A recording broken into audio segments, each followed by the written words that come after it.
you've not heard before. Echoes through the air, they roar.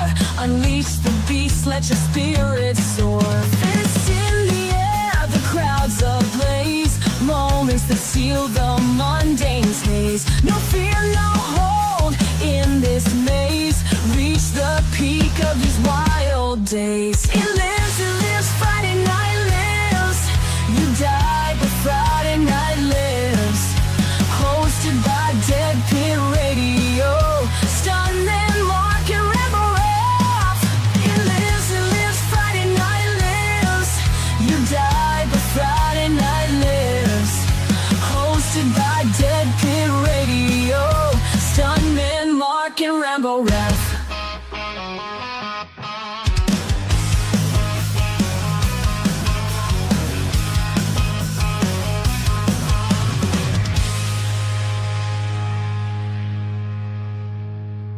It's about to get real mothy in here. What's going on, Rambo? Doing well. Hope you and everyone in the chat's doing well today on this Friday night. Mark is busy on his cocaine run.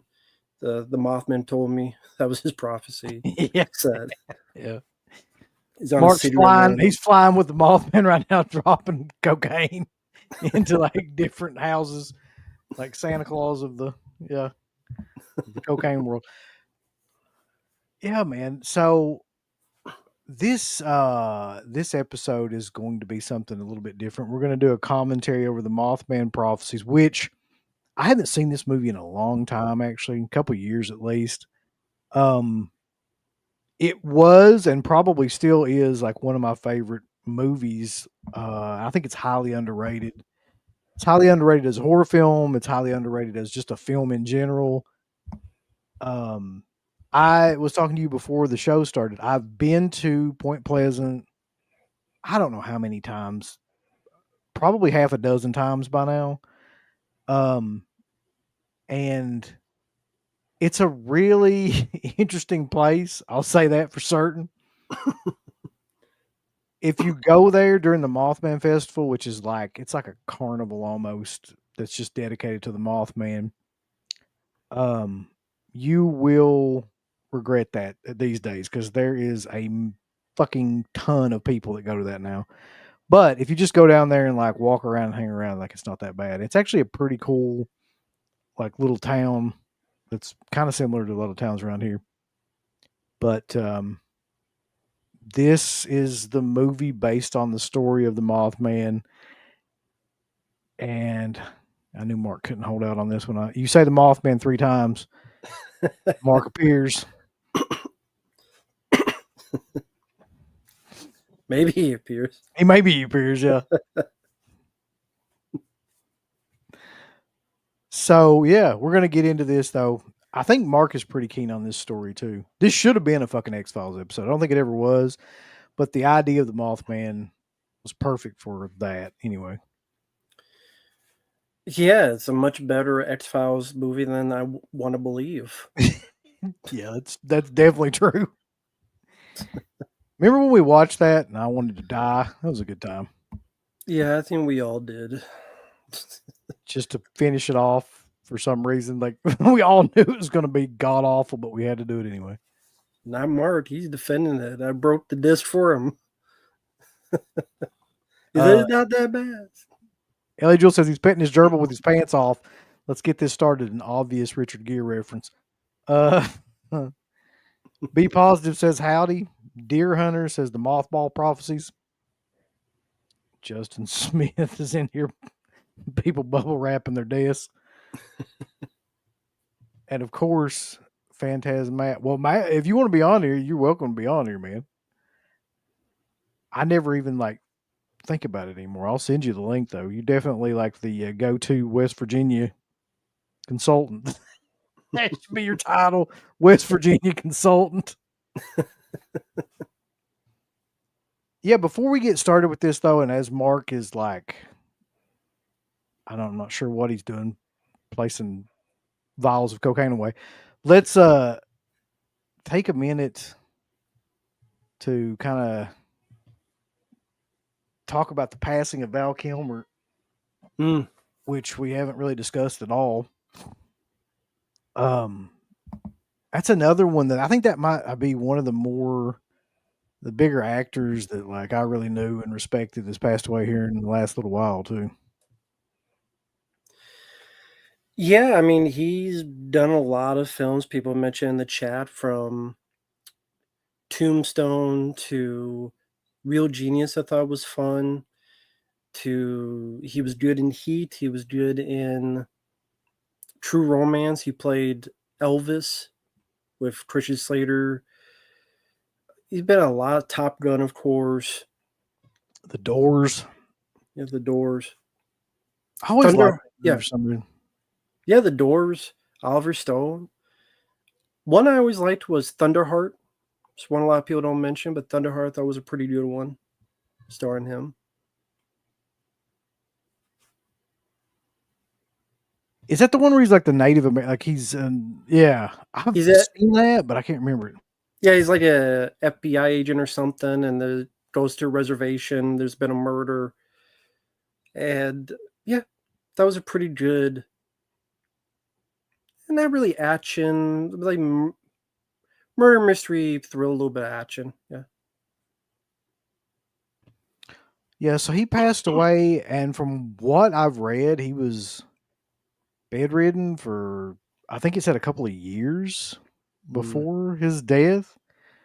He had been, I mean, pretty vocal about like how sick he was for a long time there, and yeah, he had throat cancer. He yeah. had some surgery done, and I think it was pneumonia.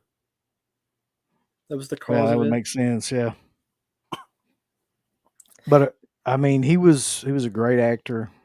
Had some great performances. I mean, there's so many films that I don't even know all of them to talk about, but I do know that Tombstone was one of my favorites. Doors were one of my favorites. You mentioned there's another one too, Top Secret, that I always loved. Yeah. Which is like, I think that might have been the next film the Zucker brothers did after Airplane, which is like a spy like kind of movie with him in it. Yeah. He was great in that. Yeah, I think that was his first film, or at least first big film, was Top Secret. Yeah. It's so weird to see him in that because he's so like out of place. He's like a singer, I think, in that, and it's just, but he's good in that too. Yeah, it's a take on Elvis, but then it's supposed to take place with the World War II era stuff. I will actually put these up. Nice. On the Dead Pit page. I've got multiple different pictures from multiple different years. Okay, this would be a good one for Mark to get in. I don't know if he can get his ass in here. But fuck, Mary, kill Millie Bobby Brown, and Judge Joe Brown.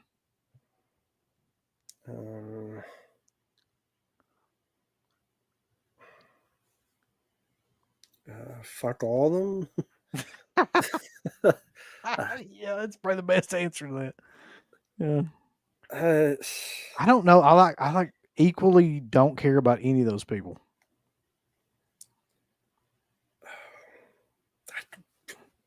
Kill them all, then let God sort them out. I'm not marrying or fucking any of them. Oh, you will. I will send you the link, man. Hold on. Look here, Bulls. Look here. Bulls, some shit must have gone on. I can't wait to hear about it. What's happened, Mark? The typical shenanigans. This is gonna be. I mean, nothing I should probably say on air. So, Mark has a more exciting job than the fucking CIA. I'm telling you, the shit that happens. Well, now you got to tell. Once you say you can't tell. No, that's not happening. This must be great. Does it involve drugs? Listen, no, it does not. So we're clear on that front, but I still don't want to say. Listen, I'm not gonna like pressure you on here, Mark, but after this is over, I definitely want you to. Yeah, I'll tell you guys when we're off here. But all right.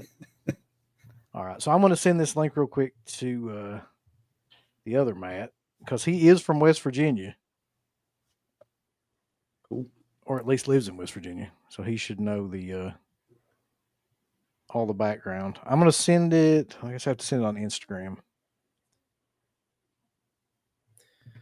So, Mm. Mark, who would you fuck, marry, or kill? Billy Bobby Brown, Bobby Brown, Questionable. or Judge Bo? Was it Judge Brown? Judge Joe Brown. You don't remember Judge Joe Brown, Rambo? Who would He you had, fuck? like, Who would you The marry or kill? fuck kind of question is that? Like, That was a A super great chat. one. Yeah. oh, That was a super chat. Jesus. You gotta choose. Fuck, marry, and kill. Or kill. Oh my god, I can't choose that. Wait a minute, that's two dudes, right? No, like what? Yeah, we were waiting. I was I going to just say thought about that. Like, is it one of the singer Bobby? No, come on. Yeah, Bobby Brown. You know, my prerogative and all that. Not answering that. Well, married doesn't mean you're sexing it up with them, or people get married and don't have sex, so it could be that too. That's true, but I'm good though. I'll take a back seat on that one.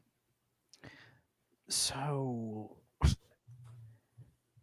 DV says a lot of people don't like this movie. I'm pretty sure it flopped. It didn't flop.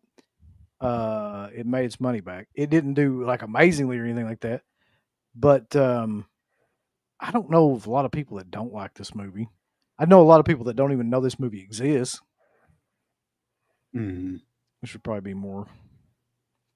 Yeah, I mean, accurate. it's one of the best cryptid movies, I think.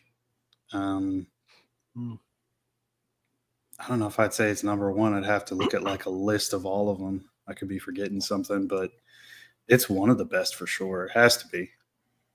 I mean, are there any other ones that you guys could really think of that are, even close?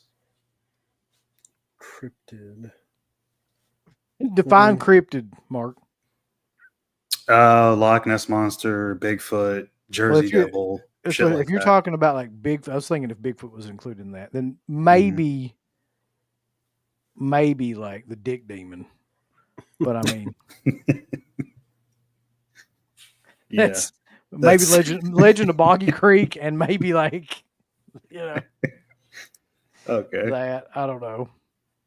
But no, this is probably my favorite. That's just a personal thing. So Harry from the West Virginia, Hendersons. from the hills of West Virginia.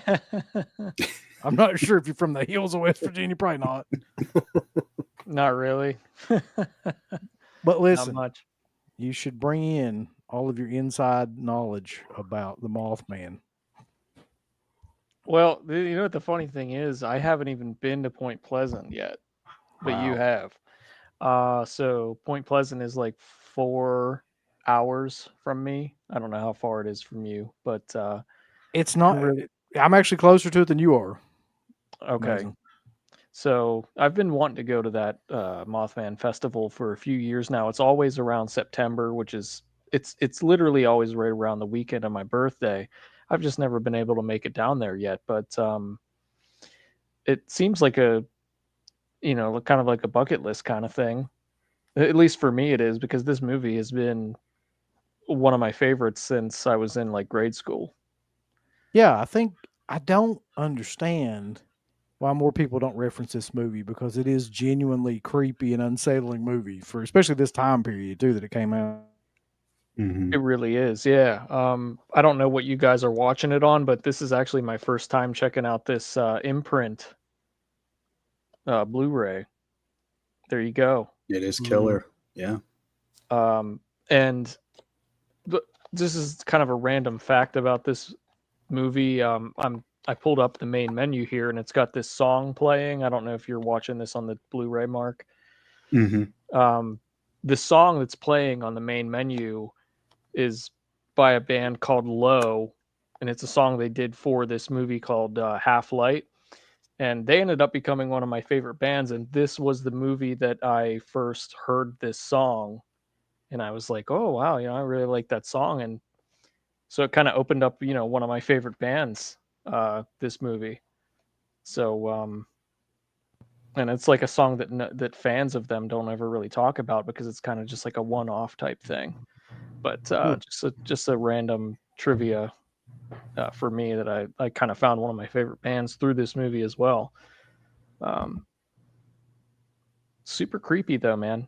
I mean, I remember talking with my friends as a kid, grade school, just especially the chapstick scene. Yeah. Yeah. It's got some David Lynch style shit in it that just sticks with you for the rest of your life. It really does. Yeah, and I can definitely see. I actually didn't know that you guys were talking about how it was going to be an X-Files episode. I never knew that. Well, no, everyone saying that it should have been. Oh, I thought Yeah. I thought it was actually going to be like. Well, correct me if I'm wrong about this, Mark. They never do a direct episode about the Mothman in any X-Files episode, right? They did not. Okay. So I'm not sure why that was, considering some of the other shit that they did do. It would have been better than the Jersey Devil episode they did Yeah. in season 1. I mean, it's not a always great been episode. odd to me because it's such a prominent kind of folklore around here. Mm-hmm. But Yeah, I mean, it's weird though that like they didn't even shoot the movie anywhere near, or at least in West Virginia. I think it was some in Washington, Pennsylvania, Pittsburgh, shit like that. Congrats, Mark. yeah, I'm glad she said no. I wouldn't want to fucking marry Charlotte Flair anyway. no, it's true. Oh God. So it was filmed in Kittanning, Pennsylvania. That's so weird. Why the fuck didn't they just fit? It's like Go to right go there. to Point Pleasant, yeah.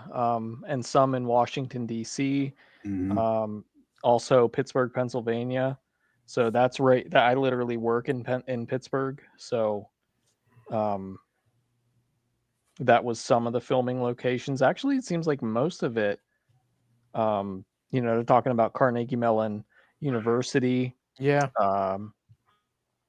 So, and it has really been quite a few years since I've watched this, so I may end up recognizing some of the stuff, but I'm kind of shocked at how long it's been since I've seen this actually, because I bought this when it came out, and I've seen the movie so many times, I just never went ahead and rewatched it. But I should have brought it out for the stream, but I have that old 2-disc DVD as well, which had some really great special features on it back in the day. But this was always my favorite cover art. This always stuck with me. Yeah, I always thought that was some amazing poster art there. It is a pretty Rorschach test or pretty something. cool. Yeah. Did they port over all the special features? Because there's a lot on the back. I don't know if you guys can see that. There's a ton. All the stuff in red is the special features. I'd have to compare it to the DVD, but it's in a box somewhere in the other room, so I haven't looked at it in so long that I'm not sure if it's ported, but there definitely is a lot on here. So I wouldn't be surprised. I think this is the slip version of this is definitely out of print now.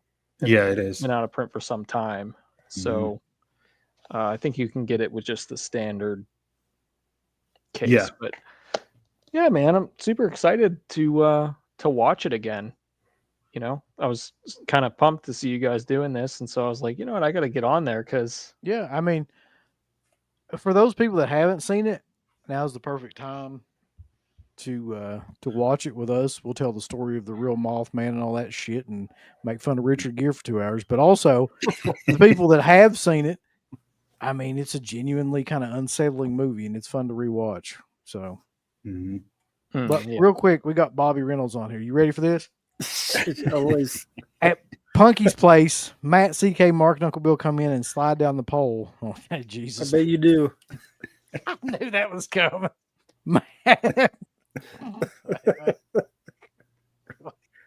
Matt said that was fun. Yeah.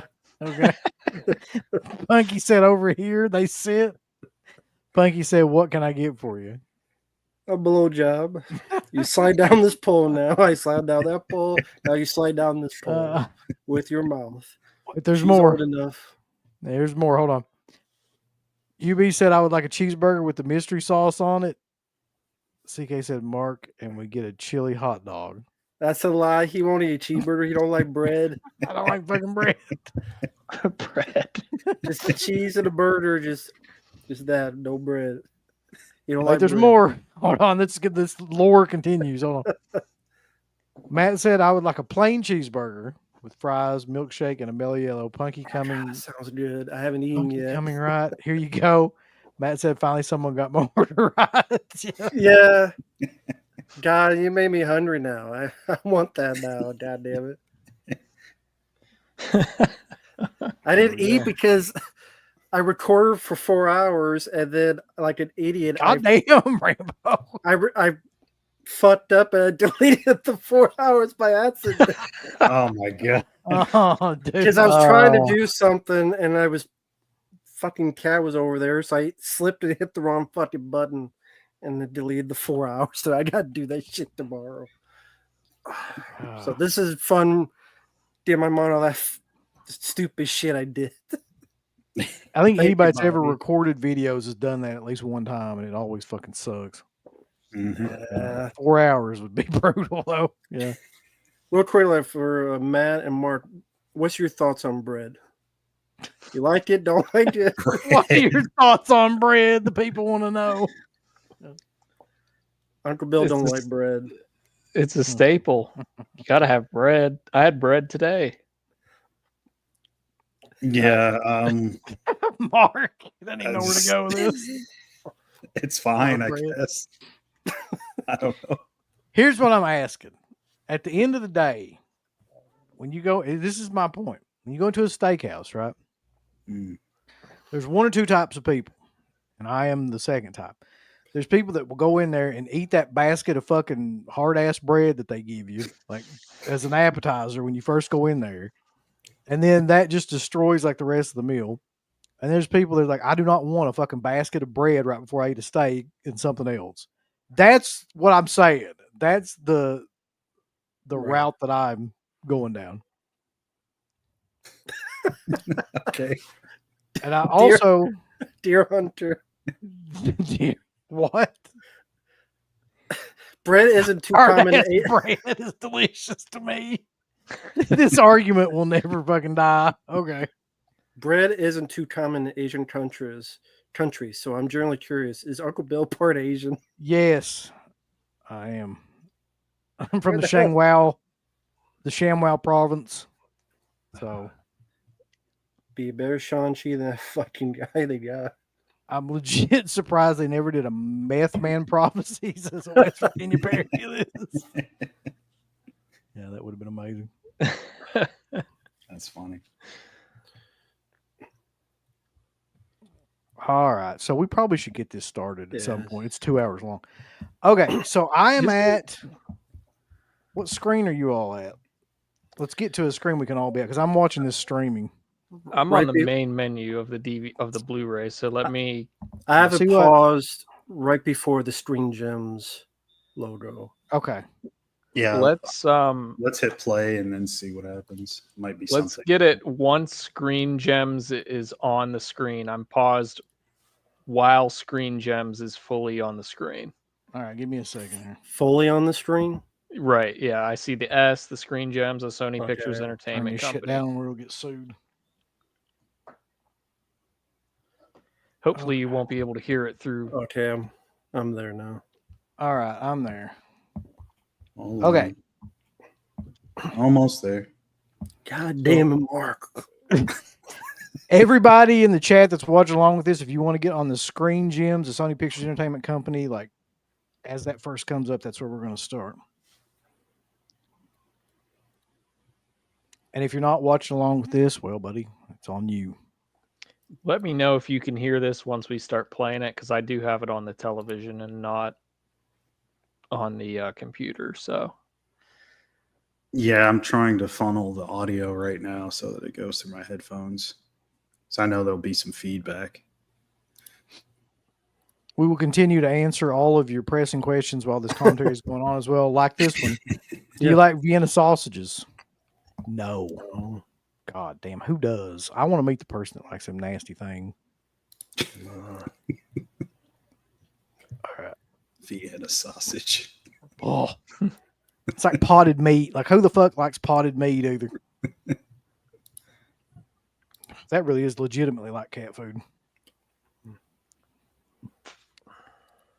All right, Mark, where you at? Hold on 1 second. Sorry.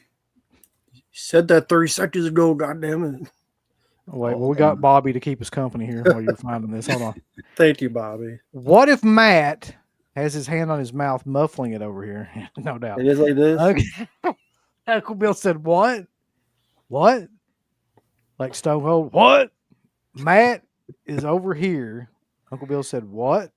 Matt put his hand down very fast and said, "Get over here," like Scorpion. Yeah, I don't want to feed you this bread. Basket of bread.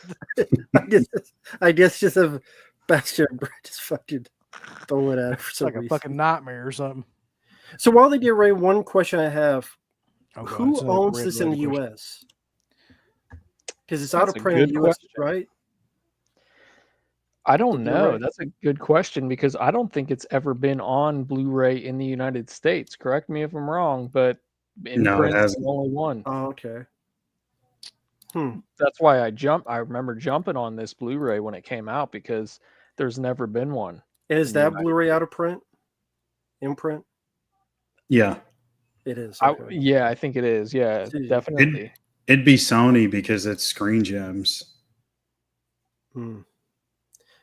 I wonder why, like, nobody has thought of putting it out like a boutique label. That's a good No. question.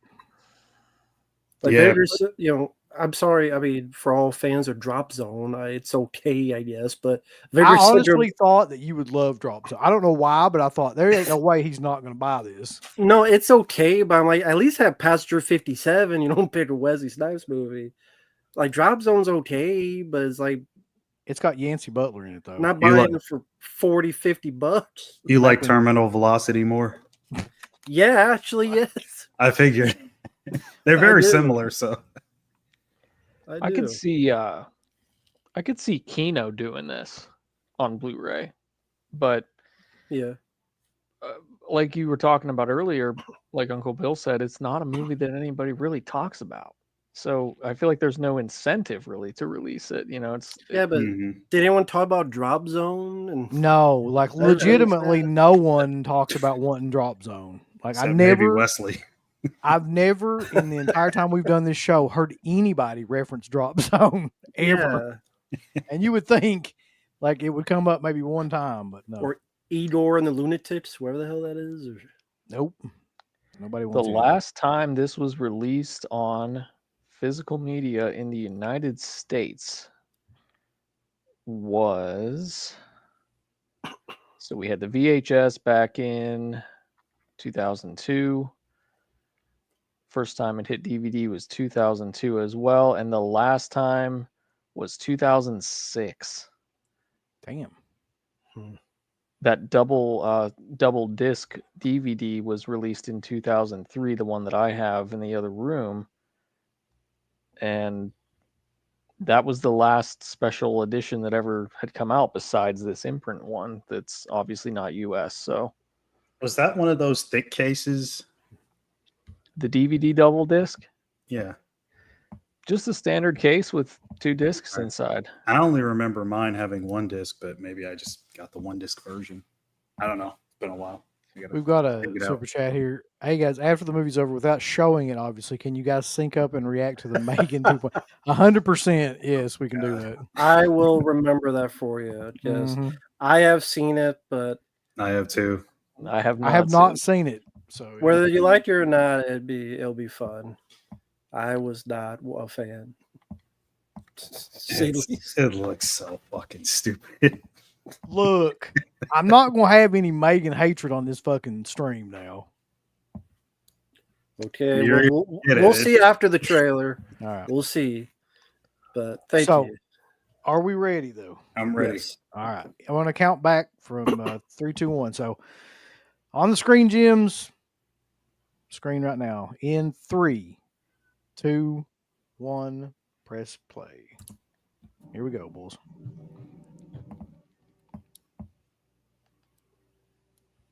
Now I've got that damn. I think it's Lakeshore Entertainment in it. Yeah. Little Yep. kid jumping off the. Yep. Yeah, it's Jason Voorhees. Well, I guess I answered the question as to why people don't talk about this. Is out of circulation, so there'd be no way for people to find it to watch. Mm-hmm. True. Great soundtrack too. Just Oh, the yeah. score to the movie. Mm-hmm. Somebody mentioned that too. Hans Zimmer, is he the one that did the score to this? Which is crazy to think about. Is it really? It couldn't be. No, I don't think so. Maybe somebody was talking about a different movie. Oh no, Laura- Drop Zone has Hans Zimmer. Oh, There's no- fuck that movie. Laura Linney, that's an actress that nobody talks about that was a really good actress for this Yeah. time period. And nobody ever references her anymore. It would be easier for me to believe that he did the score to this movie than fucking Drop Zone, for being honest. Did any of you guys see this in the theater? No, No. No. I I did. wish. But sadly, I couldn't enjoy it because my classmates were fucking assholes. Just like for some reason, like our school, because there's nothing around, because it's Iowa and there's nothing in Iowa. So the class trip would be like go to the movie theater. It's kind of like here, yeah. Go to the So library, killer. one time was Saving Silverman, and then one time was this. And I wanted to watch the film, but they were just bored because it wasn't Adam Sandler. Like that's all they liked was Adam Sandler and shit. If it wasn't the Waterboy, then they didn't talk movies. So I couldn't enjoy the movie because they just wouldn't shut the fuck up. Because it wasn't action or comedy, fart jokes, whatever the fuck they wanted. So I was pissed. That's killer. But because Yeah, I don't see this going over well for like a bunch of people at school. Yeah. We got Runk in the house. Well, shit. Huh? Yo, what's up, bro? Hey there. All I had to do was summon the Mothman prophecies to get him out of hiding into a chat. Special K says that it was Tom and Andy. Oh, They Tom did- and Dandy who did the music? Yeah, they also did Arlington Road, but so did the director. That was his other film. Oh, there it is, yeah. And he did the Hills of Ice remake, which I love that score. Mm-hmm. So I guess you guys first saw this then as soon as it came on DVD or VHS, or how did you guys first see it? I know how I saw it. I saw it as an offshoot of like Love and the X-Files. Mm-hmm. And like just through that kind of made my way to this movie. Yeah, I was very, very intrigued just off the trailer and because I like cryptids and that kind of stuff anyway. But yeah, I bought the DVD right when it came out.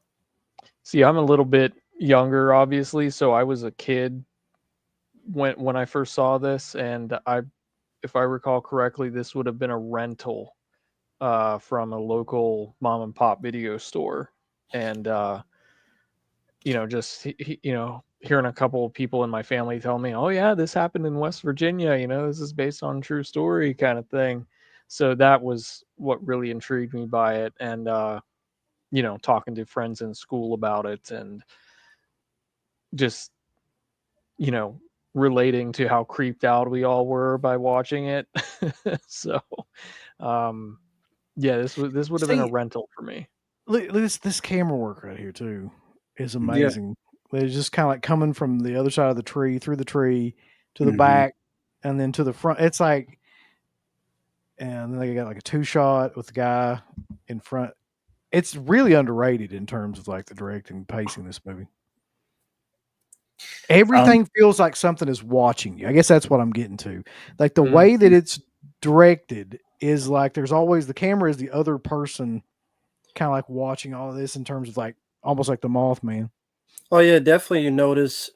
I think it's after the accident, and I seem to remember there's a scene where he's like running, and it's like these weird camera movements that just, like I say, it's like someone is spying on this person. Mm-hmm. So, did any of you actually read the book this is based on? I was going to bring that up. I know it said based on the book by John Keel, but from what I remember, the director had turned down a bunch of scripts. I mean, he wanted to do it because he was interested in the whole story, but every script that they had done was like a literal, like, I guess, word for word adaptation of the book, and that's not what he wanted to do. So obviously some of it's based on what's in the book, but not everything. And I mean, hell, we probably wouldn't have the shots that we do have or the way the story's told and everything if he hadn't done his own thing. But to answer your question, no, I haven't read the book. The Well, screenplay. Matt. Where the hell happened to Matt? I think the Mothman got him. I don't know. He Got him. just disappeared. The screenplay was written by Dick Hatem, though. So All right. Good job, Dick. I'm not kidding. His name's Dick Hatem. Thoughts about Dick Hatem, Matt?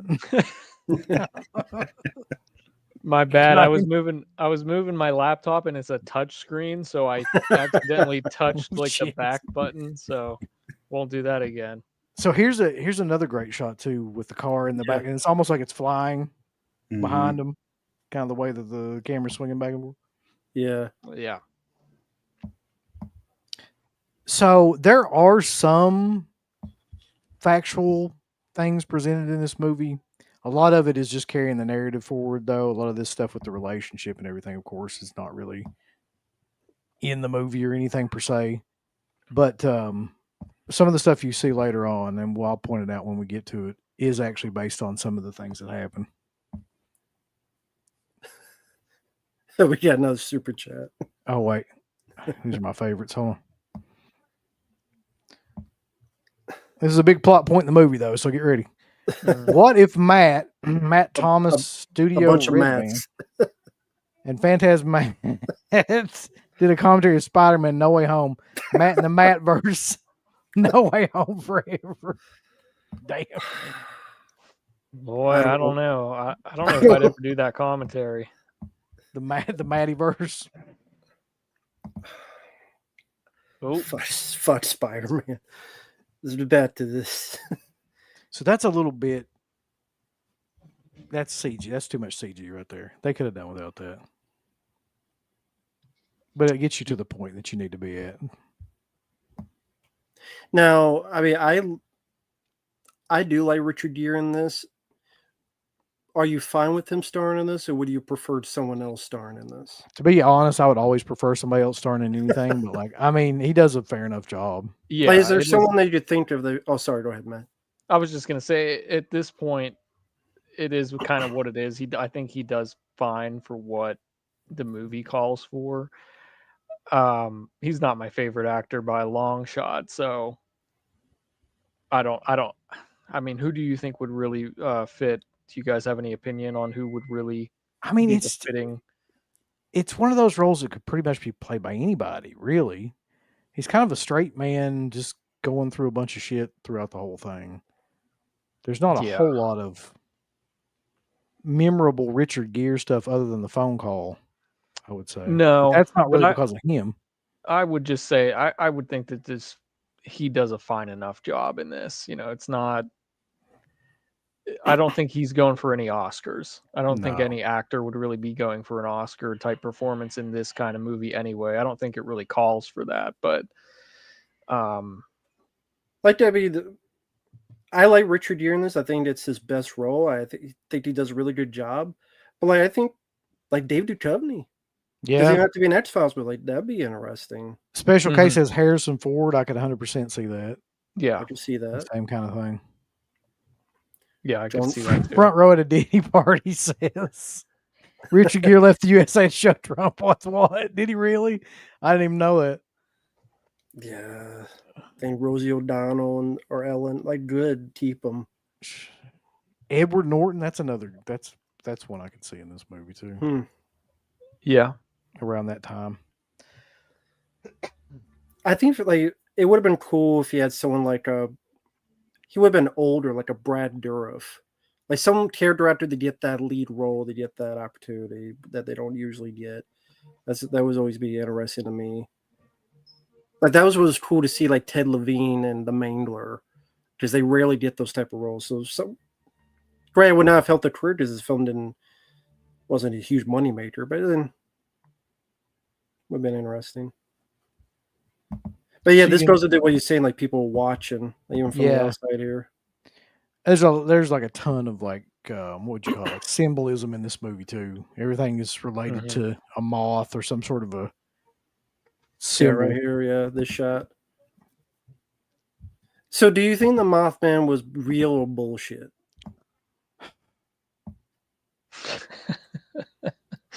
That's a loaded question there. I I would don't know, man. quote a Legitimate phrase. question. To quote a phrase, Rambo, I want to believe. Like, Not that movie yet. Laura Linney is great in this movie. Somebody asked She for is. a timestamp. Can somebody that's seeing this like do a timestamp real quick from a So on Blu-ray? the DVD, on the Blu-ray, I am at 11:10, 11 minutes 10 seconds right now.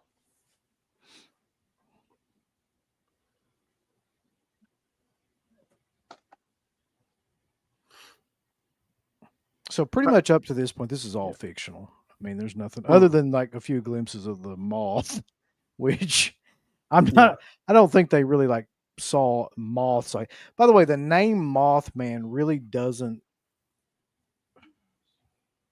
do justice to what people actually claim that they saw, as much as like you would think it would. Over the years, that's kind of morphed into the phrase that's used to describe that. Do you think that's a detriment that obviously the movie is based on the legend, but if people look at the title, they just view it too silly? Mothman. Maybe that's part of it. Yeah. Maybe, yeah. I mean, not so much the context of it, but some people are like, they just look at the title, they just judge it by that. Maybe. Or maybe they thought it'd be like a monster movie or something.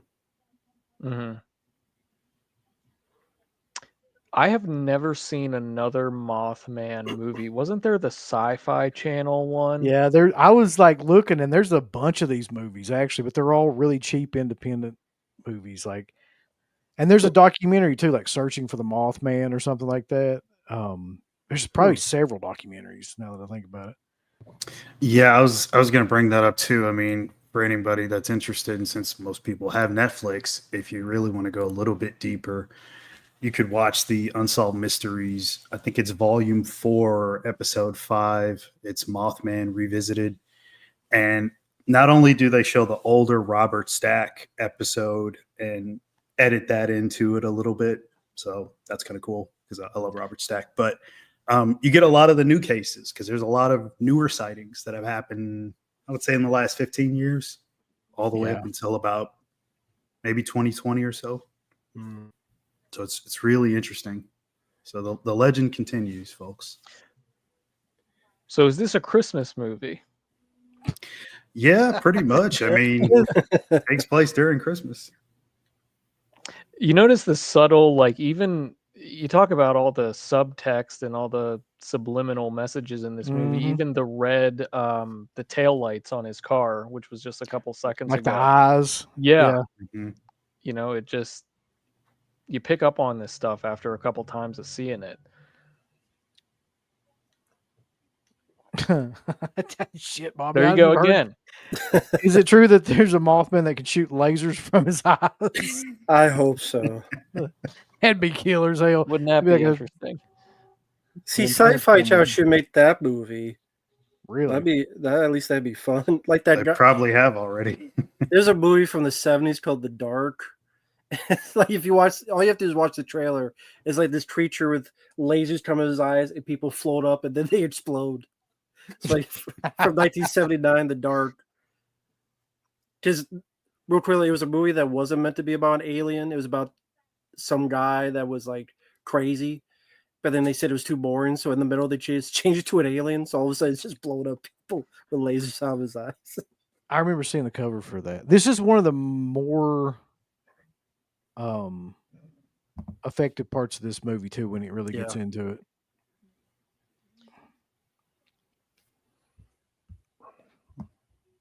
Yeah. Who could you see doing a modern version of this, like a serious version like this of this story, because for some reason, and maybe I'm off base with this, but I was thinking something about the camera work reminded me of some of the James Wan stuff. Yeah. But That's a good point. But what I would mean, oh, go ahead. no, I was just thinking like who would like could do a modern version of this. Eli Roth, but the Mothman has sex with people. No, Eli Roth, but like the Mothman ties everybody up and tortures them. James Wan is a good choice. I was thinking Flanagan, maybe. Yeah. Flanagan is good. Yeah. Yeah, I could definitely see that. I think all the normal suspects from like A24, I don't think could really do this film. I mean, you know, you're not going to have like Ari Aster do something like this, or Eggers, or they're doing High West, or anything. He like could, that. but it'd be a completely different film. I don't think Eggers said he didn't want to do anything modern anyway, right? So he's like, he would never do it. What was that A24 one about a unicorn? Death of a unicorn? That's a new one. I mean, if they could do unicorns, maybe they'll do Mothmans. Yeah. But Rob Zombie's Mothman that calls all the West Virginia fat fucking bitches. That's true. Eli Roth, but the Mothman does karate. That's a movie that I would like love to see.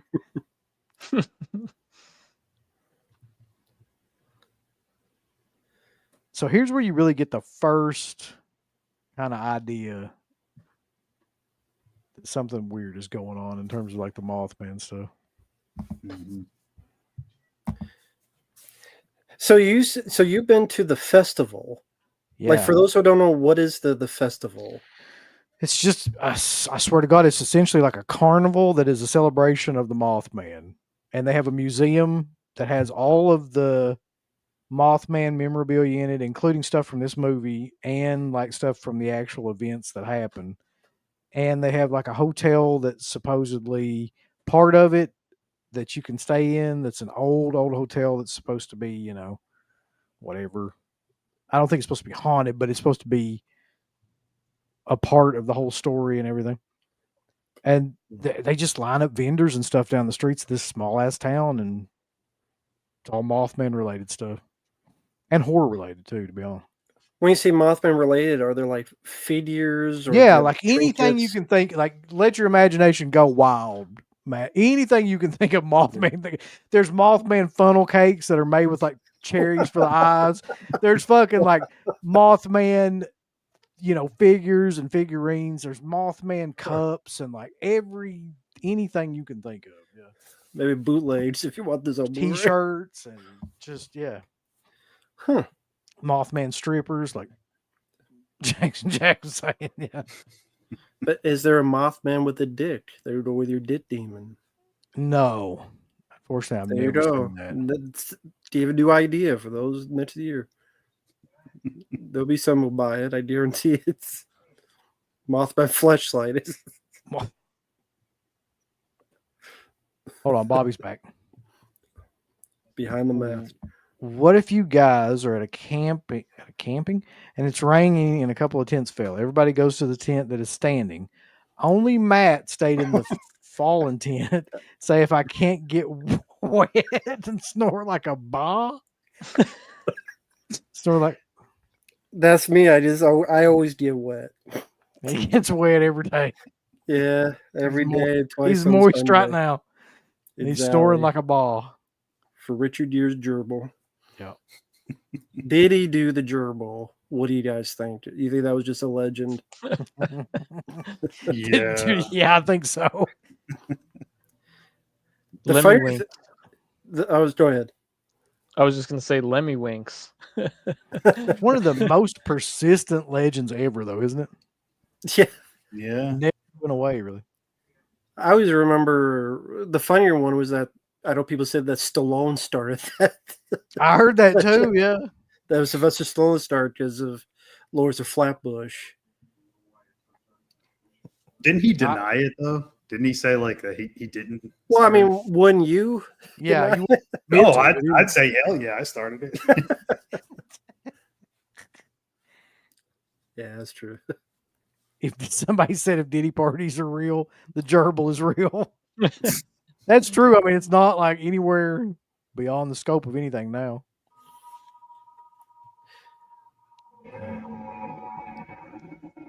Michael Oh, we definitely Biehn we definitely hear the bashing TV there.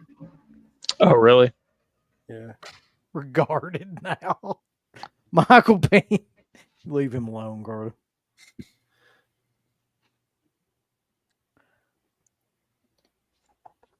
I'll be honest Oh, with you. At this point in my life, like I really enjoy stuff like this a lot more than I do like shit like Hostel and Gore. Oh, and yeah. stuff like that. No Like this question. stuff right here, where his car just breaks down, the lights and stuff start flashing.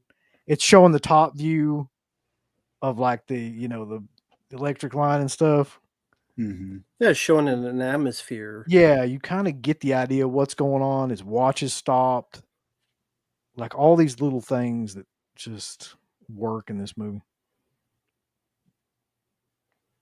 Especially Patton coming up. Yeah. Yeah.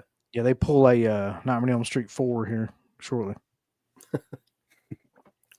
Yay, Davey Vids. I mean, if I did a top 10 list of 2002, this would be on there. I don't know. I'd have to see a list of 2002 films. I just see this being on there because, like these guys are saying, it's a legitimately good movie. And with horror at that time, not all of them were that good, but this one was pretty good.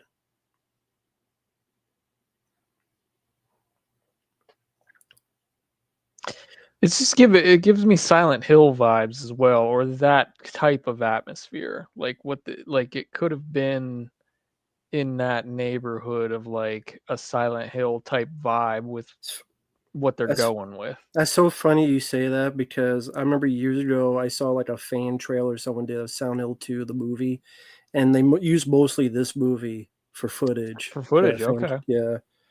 So I could definitely see that. It'd be the best one. Just the actual movie shit. Yeah, at least parts like this when he's really kind of getting into the supernatural stuff starts to happen and you don't really know what's going on yet. Yeah. I got that vibe right away. Will Patton. So this is what I love about this kind of the movie. Just like goes from 0 to 100, like right here, and you don't know what the hell is going on. Yeah. And Laura Linney. Mm-hmm. God bless her. Most people may remember from the Truman Show. She was, Yeah. of course, me and Mark remember her from Congo. That's right. For the love of The God. superior film. Congo for the win. The superior film to what, Mark? The biggest. Planet of the Apes or something? Like, yeah, probably.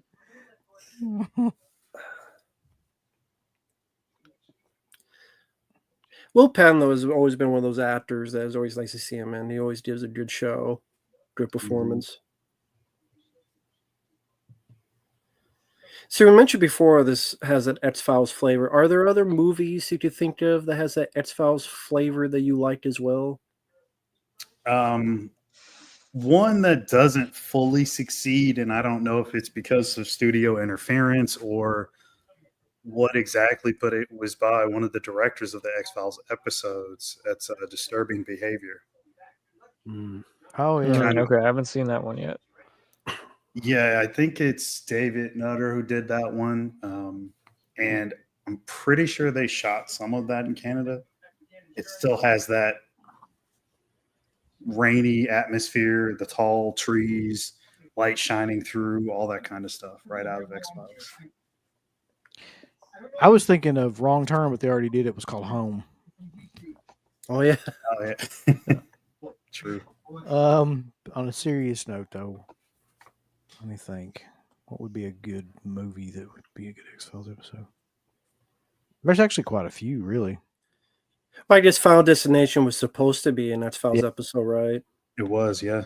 I only mentioned that because the trailer for the new one came out and stuff. So, yeah, Final Destination would be one. It's better than I Want to Believe, right, Mark? This one movie? X-Files Want to Believe? I know. You just want me to that. Like, There's no fucking way he actually likes that movie. We know Mark, that. Come on. which is better, this or X Files? I Want to Believe. oh, X Files, of course. Damn it.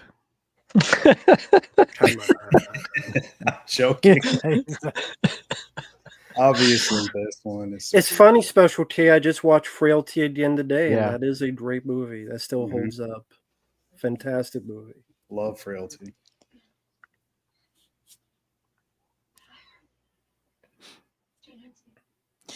So what you coming to find out is this guy's been to this. Richard Gere's been to this house like every night, doing the same thing, essentially. Yeah, very eerie and confusing way to start Yeah. the kind of the ball rolling for this. But he doesn't remember being there. No, he Yeah, doesn't remember any of it. We don't see it either. We don't see the fact that they Uh-uh. say he's been there 3 nights in a row, middle of the night. So if the Well, that adds Mothman to is it. real, let's say the Mothman was real, what is his goal of having a guy lose his memory? Yeah, that whole thing Well- of going up and like, what would it be the Mothman's goal in that? That's a good question. Because the original story of the Mothman was that he was a prophet, basically, that was trying to warn. Well, this is at least the kind of like the legend of it. He was a prophet that was trying to warn these people of like an impending disaster, but like nobody could really figure it out because, you know, he would not necessarily like some people would have visions and things like that, but people just thought they were crazy. What the purpose of this is of fucking with Richard Gere's mind, I'm not entirely sure, but it works in the context of this Yeah. movie for some reason. Yeah, I mean, maybe because the fact that somehow the Mothman was responsible for his wife's death, and maybe that's kind of why it's latching on to him in some sort of way now. It's bored. Uh, It's bored. yeah. So for the three of you, did you know about the legend before this movie? And if so, how did you first hear about the legend of the Mothman? Was it family told you or you just Unsolved heard it? Mysteries for me. Unsolved Mysteries? When I Okay. was a kid, I watched that show every week, and I was always fascinated by the cryptic episodes, stuff with paranormal shit, and of course the true crime cases as well. Just the whole thing. I'm trying to remember because it seems like I've always known about it somehow or another. Like maybe it was my family. Like I don't know. It's like it's was always probably- kind of been, yeah. For me, it was probably a combination of just like somebody mentioning it here and there, and in correlation with this movie. And I had, like I said, I've never been to Point Pleasant, but you know, just living in West Virginia my whole life, that was kind of like, you know, something that you'd hear about from time to time.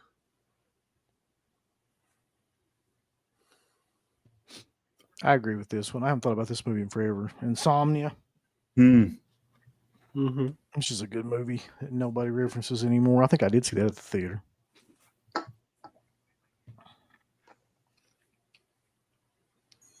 Oh, I'll tell you another one too. I don't know if anybody's mentioned this one. We were talking about this movie not long ago. The one with John Cusack in it. 1408? No, although that one would have done really? it too. Okay. Yeah, love that movie. Fucking hell, what's the name of it? Where he's like, it's got the dude from the X-Files in it. Actually, Oh, Identity? Identity. Yeah, Yeah. Okay. Yeah, 1408 is a killer movie. I really have really enjoyed that since it came out. That's another one that I think to this day, like this movie, holds up in the creepy factor and the eeriness factor of it. So here's Yeah. Oh, sorry. Go ahead, Matt. No, go ahead. Here's the weird part about this. Okay, this is Point Pleasant, correct? Supposed to be. Supposed to be. Mm. The real Point Pleasant looks amazingly similar to this. Why the fuck didn't they just use the real Point Pleasant? I mean, it's almost Yeah. identical. That's what I was thinking. Like, Were they? I wonder, were they not allowed? Maybe because they thought there's too many changes or something. Or they thought it'd be, what's the word I'm looking for? Exploitive. I don't know, man, but like it's eerie. Like it's almost like I'm sure they did try to recreate it and everything, but like this is what it looks like. Yeah. Except there's actual businesses in there. Like it's not like that. Like it's not all shut down. But the setup of the streets like that and everything is almost exactly Yeah. like that. It look, Mhm. funny enough, it looks a lot like the downtown area of my city that I live in West Virginia. So maybe it's just a coincidence, but it Yeah. does, it has that same kind of rundown, lots of closed businesses type vibe, and just the way the street layout is. It definitely is reminiscent of where I live. So I wouldn't be surprised that Point Pleasant looks exactly like that as well.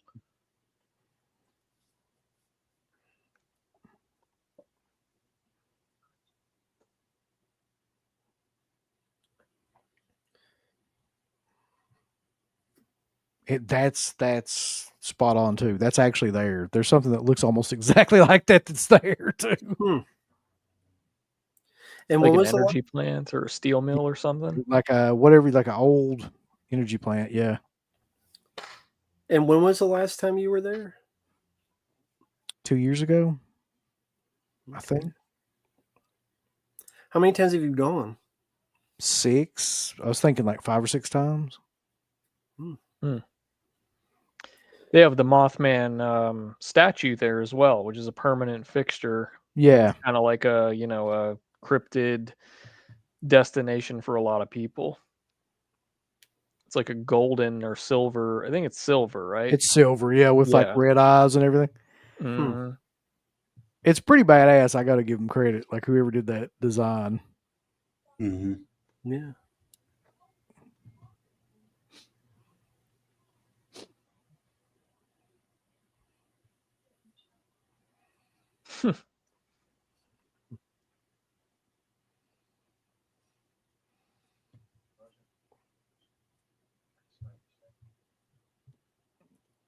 What is your honest thoughts on Richard Gere? You said we're going to shit on him the whole time. You said at the beginning we're going to shit on Richard Gere the whole time. I guess we just start. Dude, if I go into my honest thoughts on Richard Gere, there's just going to be a bunch of people in here that get butt hurt.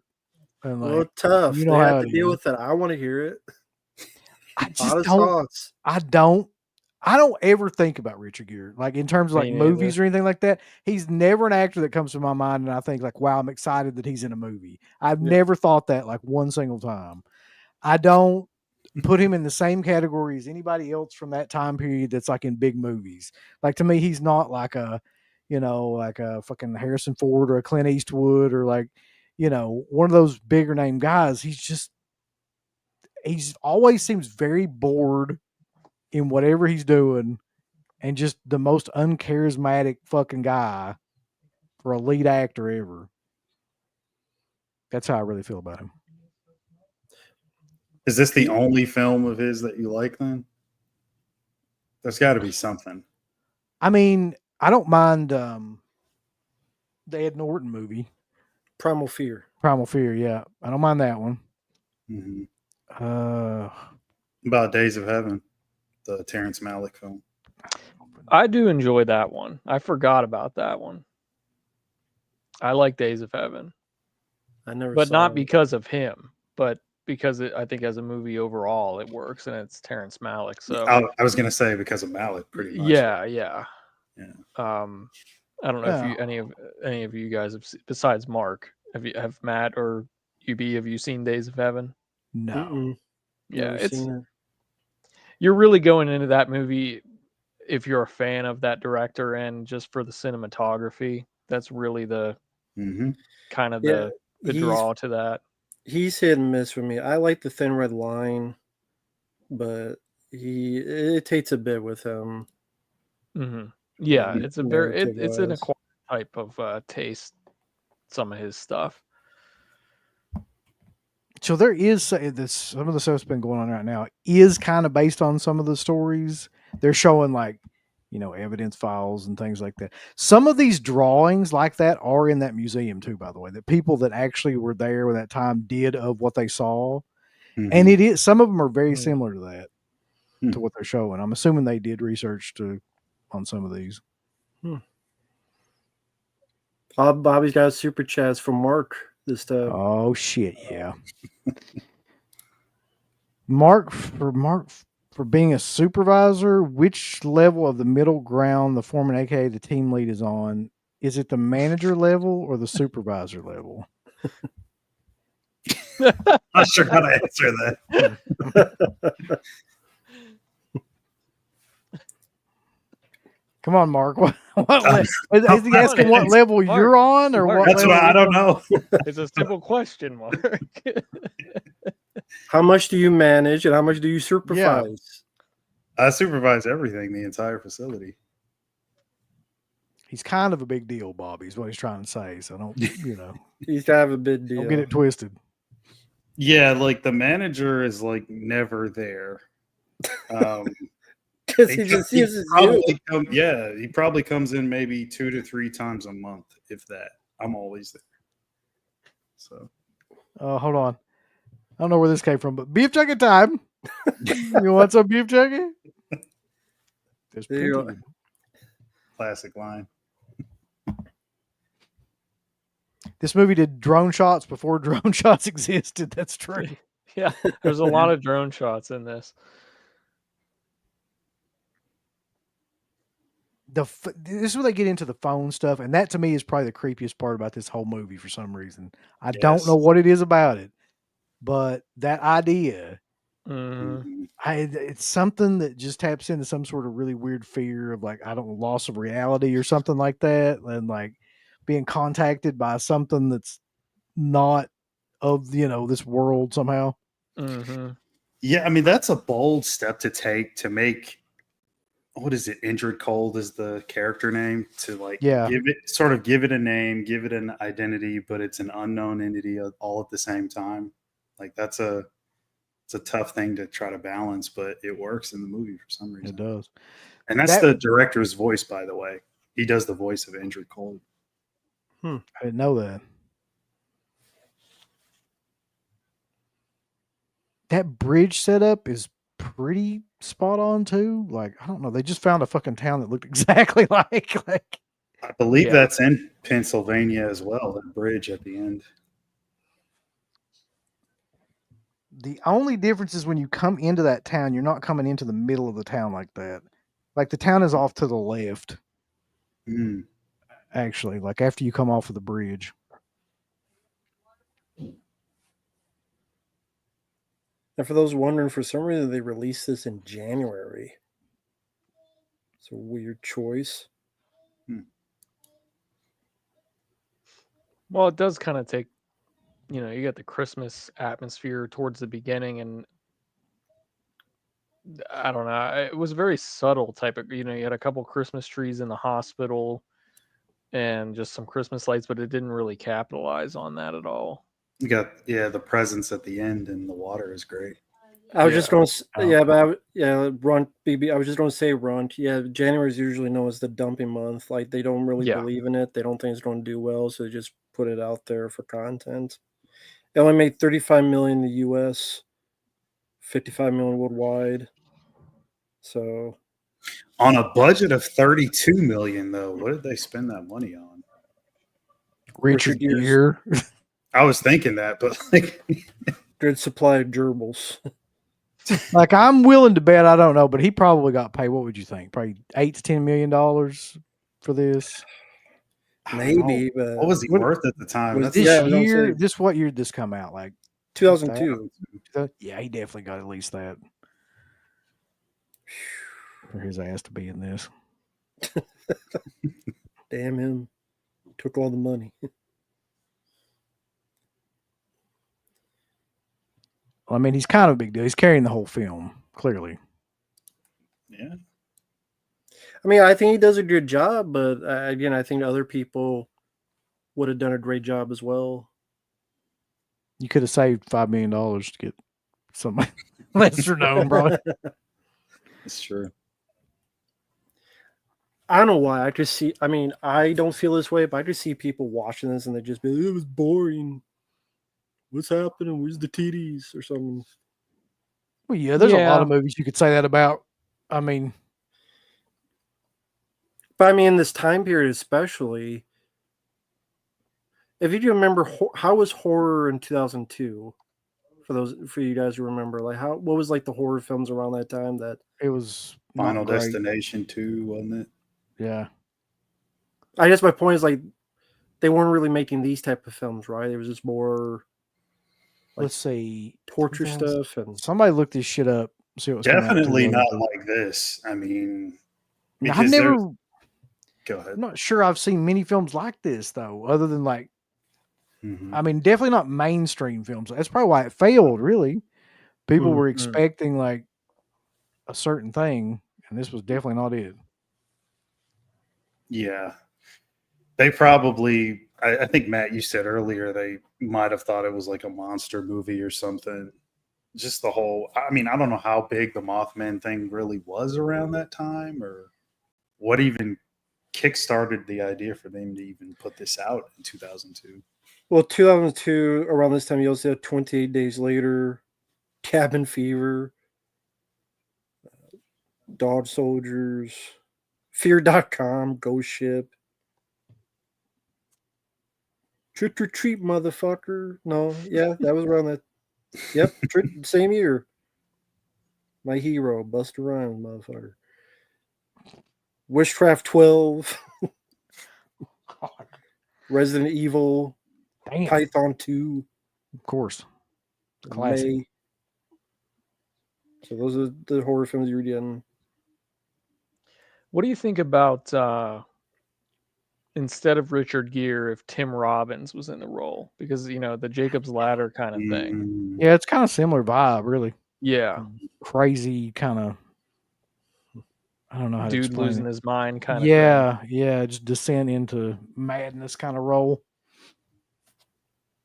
that would have been interesting. I mean, he would have been good, but I think I just would have been too reminded of Jacob's Ladder, like too familiar.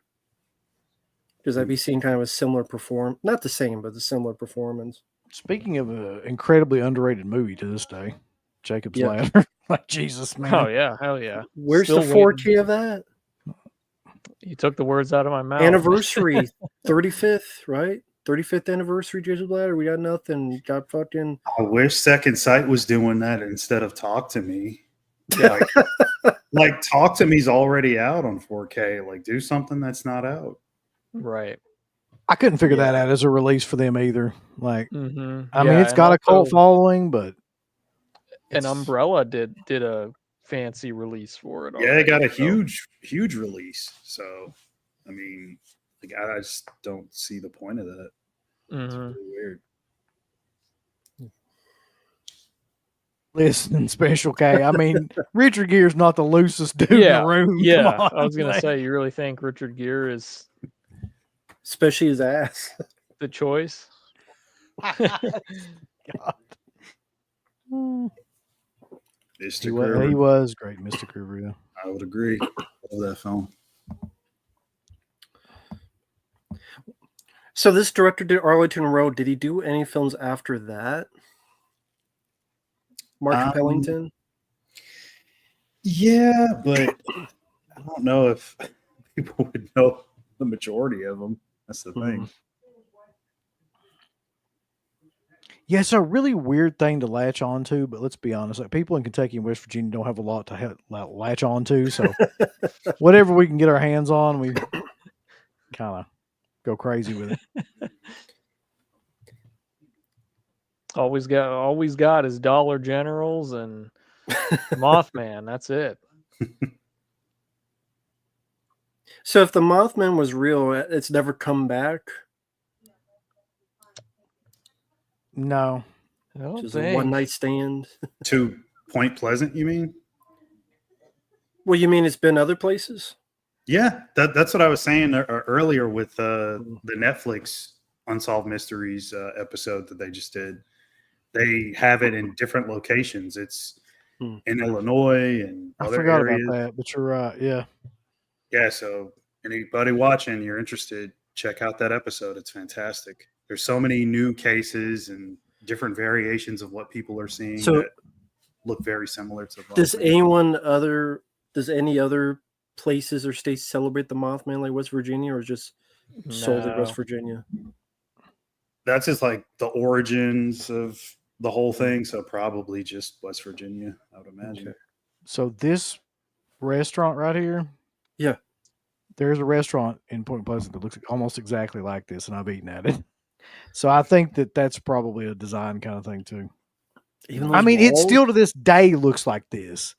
They've purposely kind of left it looking like it's from the 50s.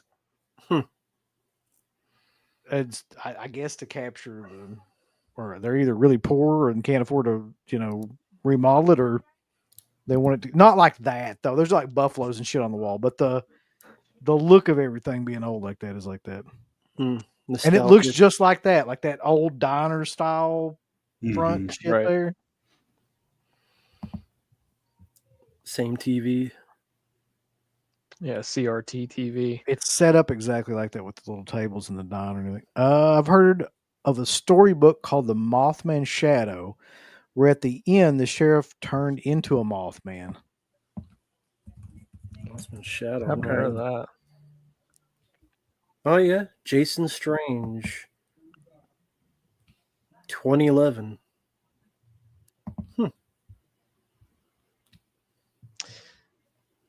The 99 will die reference. Yeah. Yeah. See, that's great too. Like the weird kind of pixelated The Mhm. shots and transitions. stuff. Yeah. Transition, yeah. It just makes everything feel so kind of just jarring. Like you're in some other kind of like world. Yeah.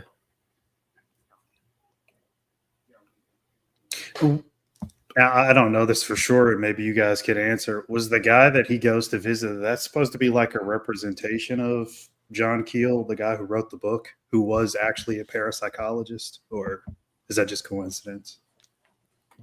I don't know. I wish I could tell you more. The book came out before this. Yeah. Yeah. So 75, I think, was the book, 1975. you would have to think that it would have some kind of correlation to that character, especially if he's also the psychologist. Mm-hmm. Yeah, parapsychology is not something that I think a lot of people are really into. Maybe people who read a lot of stuff about that kind of thing, maybe, but at least horror fans, I don't know.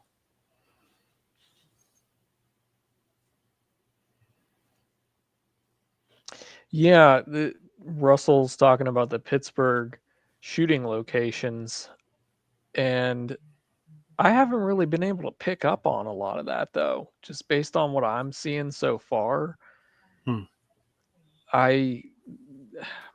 Not that I'd be able to point out every single little thing because I haven't really studied it like that, but nothing's really stood out to me. Like, films like Silence of the Lambs, I can point out stuff right away, because the Soldiers and Sailors Museum up there where they filmed that with the cage inside and everything, the outside, that all looks like extremely recognizable, but I haven't noticed anything yet in this that really made me go, that's Pittsburgh, This is a good question though from old Deer Hunter over here. Do you think the Mothman is an alien? If it was, I guess anything. Well, alien, what do you mean by alien? Is it what does alien mean to you? Does that mean Illegal. outer space? Yeah. Legal. Yeah. They deport the Mothman. I guess anything could be alien, if it's totally unfamiliar, totally out of a recognizable form, could be considered an alien. So sure, if you want to get if you want to go that route, but if you're talking like fire in the sky type alien, I don't think so. At least that's my opinion is I don't think so. I think it's supernatural. I always have the weird mindset where I want to believe very badly, but I'm a huge skeptic on stuff. So while like I want to believe in aliens and all this other stuff, I'm very skeptical, in which I think is just as a lot of people are just really high or drunk or just make it up for just to feel special. Yeah. I think I just have I'm very cynical on the human race. Maybe that's why. So I want to believe this is Yeah. real. I'm just very cynical, and I think this is just the way I look at it. I think people, they found a story to latch on to, they found a meaning to latch on to help sell and market. And I think it's a marketing that helps bring business to this day. But that's just me. So I'm the Dennis Scully in this group, I guess. I It's mean, hard. Sorry, go ahead, ahead. Mark. I was just going to say that's realistic. I mean, way to think about it. You don't want to just be gullible and just believe anything. Well, I wouldn't use the word gullible. I wouldn't say people are gullible. Mhm. But yeah, I mean, you just want to see something that is like undeniable proof. Yeah. That's And what I you're think not is the so type hard of- about it. Because if there's no solid, like really solid evidence, it's hard to say definitively. I think that I'm the type of person that, yeah, I'm skeptical. I kind of need that definitive answer to things, Mhm. but there's always that part of you that wants to, that you want to believe, that there are things that you can't explain, that you cannot explain, and just some people latch onto the excitement of that. I mean, That's why I say I think some are too willing to believe. That's why I say gullible, because I think there are people that are just, they want to find something, they're looking for it, so they're like, oh, I think I saw this, so that must be what it is. And it's like, well, maybe you could explain it away to something else. Shouldn't just believe blindly. I think the interesting thing about this whole mythology and the why it caught on more so than some other things was how many people that claim to see it. Mhm. So Yeah. there's over 100 documented sightings of this in this area, and there's not that many people in this area. So it's like it would have to be a grand ass conspiracy where everybody just got together and we're kind of like, Right. yes, like we all want to like populate this town and we need some sort of tourist attraction. And so like, 100 people get together in this one town and they're like, we're going to do this, but don't That's what fucking makes you think ever tell anybody. there's something there with that story, with all of that. But I keep going back to the fact that it's just, there is just no way to know for sure. Like there is Well, no way. No, and I mean, there's a million different possibilities for what that could have been too. So it just so happens there's another part of this that makes this story like so functional and makes it live on today. It just so happens like you could take those two things, the sightings of that and that bridge collapse, coincidentally could have happened at around the same time, right? Mhm. So, and then somebody just connected the two fucking things Mhm. later on. That could 100% be what happened. Yeah, and then that just lives on in infamy because it makes for a really great story. Right. It's something to explain the unexplainable, Yeah. Yeah, that's it's so weird, man. Looks as like it's, you get all these people with these modern sightings. We have these cell phones right here that can shoot 4K video, some 8K, Yeah. and none of those people took out their phone and recorded or took a picture. And then when they ask him in the Unsolved Mysteries episode on Netflix, they're like, "Oh, I was really petrified, and I just didn't take my phone out." And I'm like, I don't give a shit how scared I am or whatever. I'm taking my phone out. That's the first thing I'm Yeah, doing. nowadays you really don't have any excuse to not like have footage of anything at any given time. Yeah. I think Yeah, it's an it's the overgrown classic. sassy moth or a moth that got into the same ooze as the turtles. The classic line, pics or it didn't happen. you know?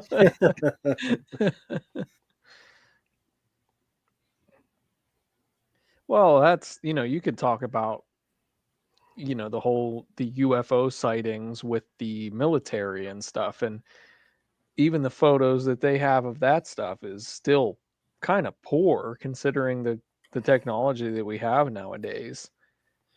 It's you realize it's always like shitty footage. Right. That's what I'm saying. It's It's like, my phone could point up into the sky and probably get a better picture than what they have on these satellites and these jets and stuff. It's like, what's going on? Oh Jesus, this is the scene, or Mhm. one of the scenes. Oh yeah, Oh yeah. need some chapstick. Do they don't want to kiss? This scene always fucked with me. It's the way his voice sounds. It's like, Mhm. Yes, you should be lucky he wasn't holding lube for that gerbil.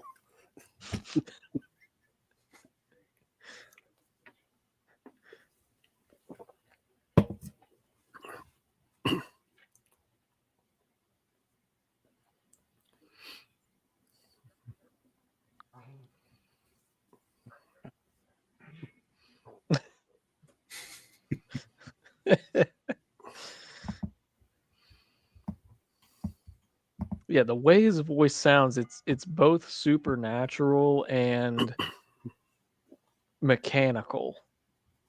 You know? Mm-hmm. Mm. So you want to try to talk to the Mothman to ask him what his problem is? Yes, we've all tried. But we can't.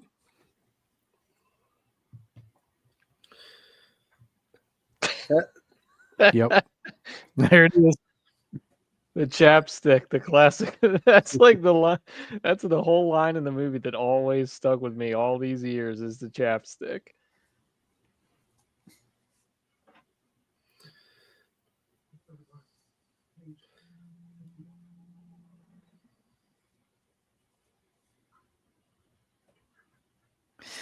So there's, I don't know why, but this reminds me of like the scene in Evil Dead where she's reading the cards and stuff. Oh yeah, Just somebody like knowing stuff that, telepathically like that is always creepier than fuck. Or something. Like, Yeah, that's a great line right there. Is Richard Gere asks him, "What do you look like?" and he responds with, "It depends on who's looking." Uh-huh. Yeah, that's a Mhm. great line.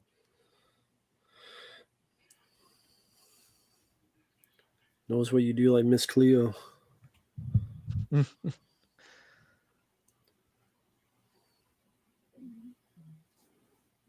It's a really cool idea though that it means like so many different things, so many different people too. Like some people would probably think it was an alien. Some people think it's just some sort of like prophet, like some sort of, I don't know, demigod kind of thing, or some people think it's a cryptid kind of thing. Some people think it changes, like he was saying, like based on like whatever the situation is or who's seeing it. Mm-hmm.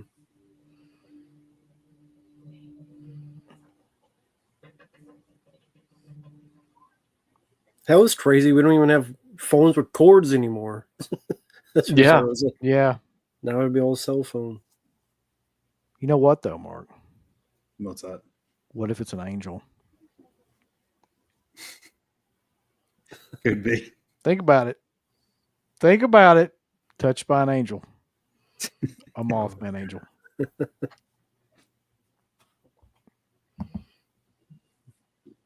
That looks like West Virginia right there. Those aerial shots.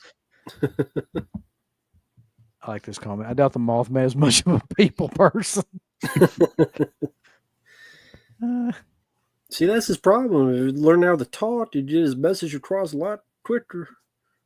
So this Yoda shit, just being riddles and shit.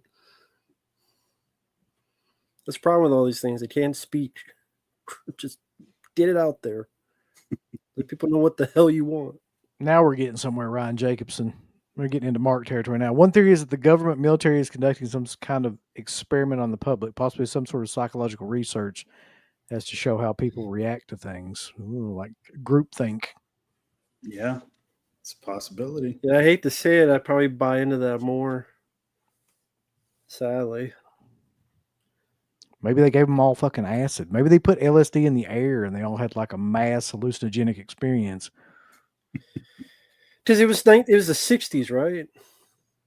When this happened. When the first Mothman, 1966 through 67. Yeah. Mm-hmm.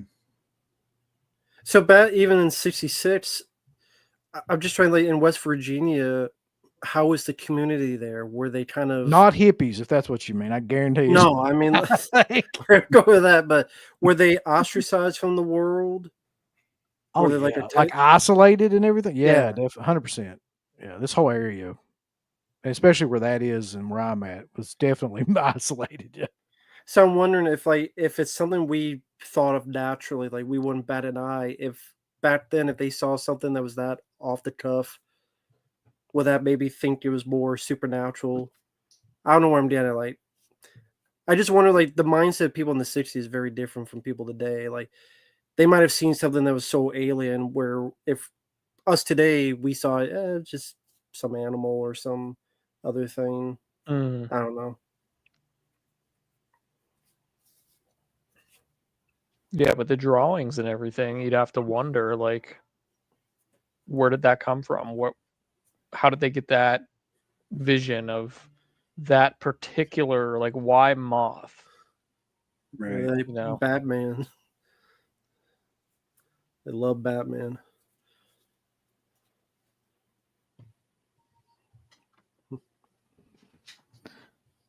That is a fair question. Why in the fuck would it be a moth?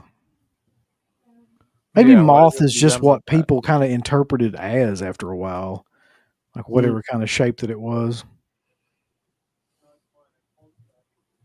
That's like probably one of my top 3 movies. Yeah. Yeah. Yeah, Sorcerer is a phenomenal film. Agreed. This could definitely pass for Chicago. So I think that's where he said he was going. Meet the guy in Chicago. Oh, now we're getting into some shit now. We all live in a giant thought experiment, a matrix, if you will. That experiment's fucked up then.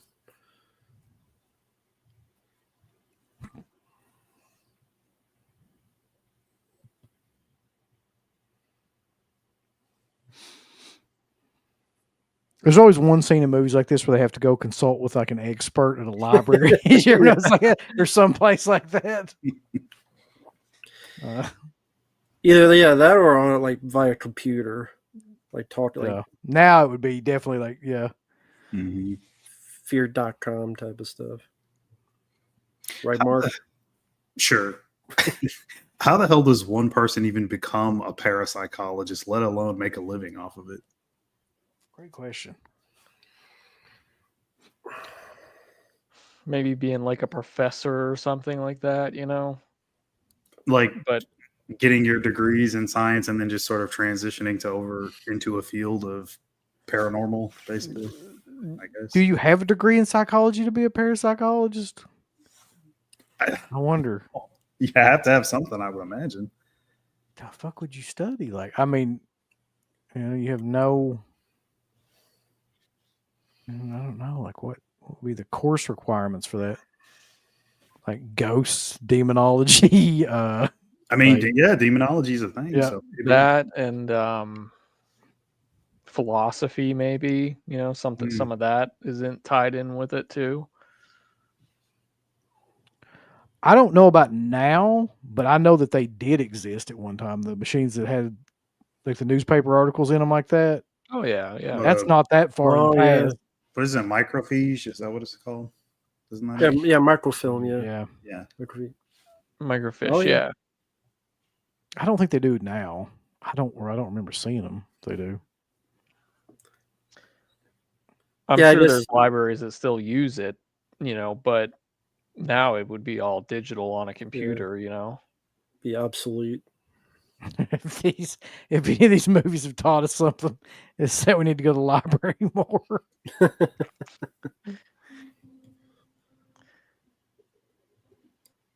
When was the last time anybody went to a library? Like you guys. I was there maybe like a month ago or something, but I take the kids over there a lot. Yeah, last time I was in a library would have been like legitimately in a library, like for a purpose of like looking for something. It would have been back in like college, you know, like I really feel like that, unless you really are into like reading different, historical book or any kind of books really, but that would be the only reason why I'd think you'd, unless you're a student or you're into that kind of thing. But Mhm. once again, now, what's a library going to be in the next 15, 20 years? It's all going to be on your computer. Half of it is now. So Yeah.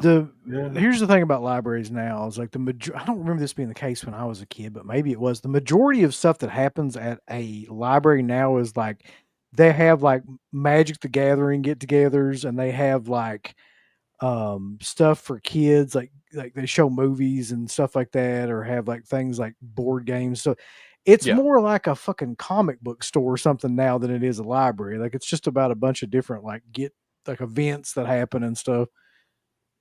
I mean, I hardly ever see anybody at an actual like just to be there. You know what I mean? Like just to be like checking out a yeah, book or a movie or anything like that. Which, by the way, somebody mentioned in here that like it's a great place for physical, and it really is for you like can do physical that. Yeah, media because they have like Blu-rays and stuff, and a lot of times they keep stuff, forever. So you can find stuff in there that's out of print, and I guess steal it if you want. Like at this point, there's libraries don't a even give a shit. there's a streaming service that I think actually uses your library card, that you Huh. sign in with your library card if your city or I guess it would be your city, because libraries are like city and state ran type things. So, but I don't remember the name of it. I'm sure somebody in the chat probably knows what I'm talking about. But it's like a streaming service where you actually just use your library card, and if it's supported in your area, you can basically use it as like a streaming service to like rent, streams of stuff. Hmm. And it's like rent. It's like the old days. You could go in and rent. I remember going to the library, local library, and taking VHS tapes and renting them and bringing Hmm. them back a couple days later. Um, DVDs. Yeah, Canopy I think is the one that's the digital version of that. Canopy. Somebody in the chat said that. And yeah, General, when they did that Frogman movie, there is a Cryptid in Loveland, Ohio. Hmm. That I've live not very, seen very that movie loosely. yet either. Yeah, Loveland, Ohio. I think they also have festivals there, but it's Cryptid. I forget I think 1970s were the sightings. Are there any? I mean, other than Bigfoot, or are there any other cryptids that are kind of under the radar that fascinated you? There's a bunch around here that kind of sprouted up out of like nowhere because of the Mothman and Really? other shit like that. But they don't. I don't remember any of them, and like a lot of times it's just bullshit. Like Mm, just they don't really have the lore or the background story of like something like this. It's just like somebody Gotcha. saw Bigfoot in the fucking hills or something around like Eastern Kentucky. It's like, yeah, I don't think that really happened. what about you, other Matt or Mark? Cryptid related stuff. Sure. Um, Mm. the only other one that I think might actually be real or legitimate is possibly the chupacabra, Mm. because there were so many cases. That's another one where it's hundreds of sightings, some evidence of it, like at least in terms of victims and dead animals and stuff like that, drained of the blood, always the same wounds on the body of the victim. So maybe that one is the only one I kind of buy into. Like you said, I want to believe in the Mothman, but I think chupacabra is probably a lot more probable because it could just be some animal or creature we've never seen yet to be Yeah. discovered. Honestly, the Mothman is the only one that I ever really looked into as far as like going into the history and the lore of it all. Cryptid stuff is something that I never really deeply got into. That's a whole other topic, man. The cryptid, there's people that are die-hard cryptid Mhm. obsessed, you know, with all types of different lores of different cryptid type stories, and Mothman is obviously one of the top. But there's stuff out there that I've never heard of. You know, I never remember hearing about that other people are into. Um, but the Mothman was only the only one that I ever kind of connected to. I wonder why that is too. Like, why do you think this particular story took off and like is much more fascinating than a lot of the other ones that get brought Like up? even the Bigfoot thing, like it never did anything for me, you know, to really research or Me either. Like, I've never really given a shit about Bigfoot. you know, the Loch I think Ness monster, I think that this you know. it's more mysterious. Just like those, you say, well, maybe it's just an animal, maybe it's just in that. This one is just so much more of a mystery behind it, and I Well, think there's probably so many different theories. it's tied to the bridge tragedy as well. I mean, that's probably why it became so big. Hmm. The whole bridge collapse and the whole thing with the factory, and you know, so I mean, there's a lot of other stuff like historical tragedy tied to the Mhm. lore of it, I guess. Yeah. Yeah, there's an actual event tied to it. It's not just a Yeah. fucking you see a head of a Loch Ness monster or something every now and then or whatever, nothing happens, or like Bigfoot Yeah. in a camera that Yeah, and that's why I was saying the chupacabra one kind of intrigues me. Not as much, but it's pretty close. Hmm. All the doctors that looked at the dead animals and stuff, like they're like, yeah, this is very unusual. We never seen anything like it. A lot of the evidence has been looked over. I think it was either like was it the president of Mexico or governor or whatever. Like he did a whole press conference on it because there were so many sightings and so many animal deaths and so much stuff tied to it that it made the news down there. And he's like, we're going to get to the bottom of this. Of course, they never did, but still, just the fact that it was tied to so many things that actually did happen. It wasn't just a bunch of sightings. tell you a part of this though that we haven't even got into yet, completely unrelated to what the Mothman itself, are the Men in Black that Yeah. supposedly came around this time too. Yeah. And there's a bunch of documentation about that in the town as well. So They much touched so on that it's that in the actually a movie part as of the well. museum. Yeah. Yeah, they do touch on that a little bit in the movie too, coming up here shortly, I think. And that's what kind of gets into the whole government collusion kind of thing. There's so many layers to the Mothman story, you know. You got that, you got the Mothman itself, you got the government interference, you've got the bridge, you know, all that kind of goes to the why maybe this one is the more popular of the cryptid type stories. Yeah. Hmm. Do you know what the crappy Bobcat Goldthwait found footage Bigfoot movie was called? Willow Creek. Willow Creek. Never heard of that. Yeah, it's found footage. Yeah, Bobcat Goldthwait, the one you think he directed that. Bigfoot found footage. Yeah. Deer Hunter says he's been to Loch Ness and can confirm there ain't shit in that water except eels. I think Loch Ness monster may be a whale or dolphin or seal that made its way into the loch. I could see that. I would agree. Spook House podcast. He mentions the cow mutilations episode on the new Unsolved show. That was really fucked up and weird and creepy all at the same time. Just the way a lot of those animals were killed, and like these super isolated areas, and it's like nobody could get out there unless you actually know. And yeah, it's a wild episode. This fucking part of this movie always kind of creeped me out too. Yeah. What was his death attributed to? Was it exposure? I think it was, yeah. Okay. Mm.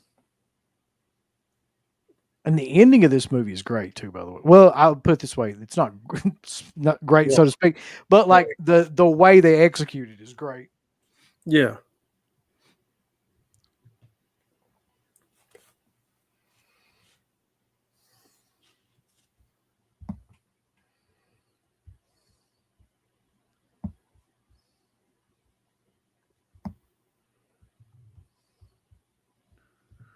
Where was the Mothman legend? Maine or New York?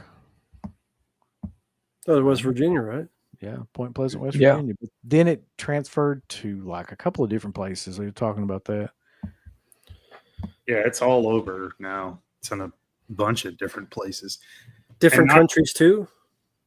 From just the in this episode country? that I remember, they only talked about U.S. sightings, but it's in several states across the U.S. going back a good 10, 15 years. So it's still been seen and it's been around. It hasn't gone away, all the sightings. So it's not really isolated to one region or area of the U.S. It's all over. Mm. Matt just got killed by the Mothman. The M is for Mothman. Fucking took him out. It's gonna fly towards the screen and like scare the shit out of us. And like, Now, were there people? I mean, other than the bridge, were there other people that died during the Mothman stuff? Other than the bridge? I don't collapse? remember hearing anybody else dying except for that the bridge. the bridge. Yeah. Okay. Well, wasn't it something with the? I don't know if it was a power plant or that factory. Didn't they try to attribute like a sighting? Like he tried to warn everybody about that too, or something. So yeah, Hmm. there was something about it. Now that you mentioned a factory, I'm trying to like look it up on here. I can't remember exactly what that story was.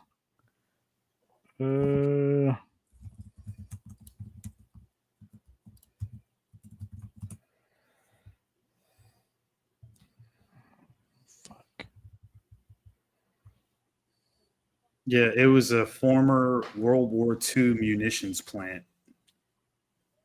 The TNT area. Yeah. $45 million power plant employed 3,500 as peak, 1942, 1945. Oh, so even before that.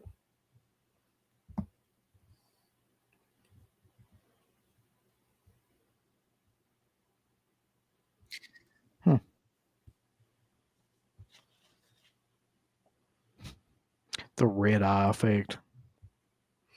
I'm just looking at some of this shit. It says here is heavily polluted. Could that have been leaked into the water supply and affected people's minds? Well, it was a theory that it was like a mutant bird. Not exactly That'd be killer. people, but there was like a mutant bird because of all the chemicals and stuff. But could people around there, without knowing it, get affected by that? Like drinking it or bathing, like not realizing it, and then their mind affected? And then they're kind of, they hear stuff and they go, it must be that. Mm-hmm. Kind of help them. Maybe. Yeah, it could be. I mean, that's what I'm saying. Like, it, you could look at it a bunch of different ways. It could be something in the water or the air that, like, they're having like mass psychosis or something like that. It could be something the government did to kind of cause that to happen. I asked because there's literally a sign here that says surrounded all four sides by contaminated, polluted, and poisoned aquifers. Fuck, not aquifers.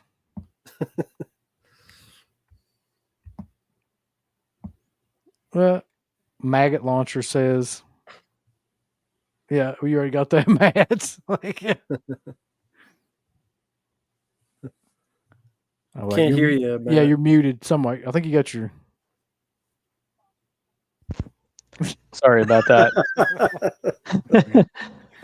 Yeah, I was gonna say I mentioned that at the beginning of the stream. it's an underrated song. I think on the DVD, I don't know if it's on this Blu-ray.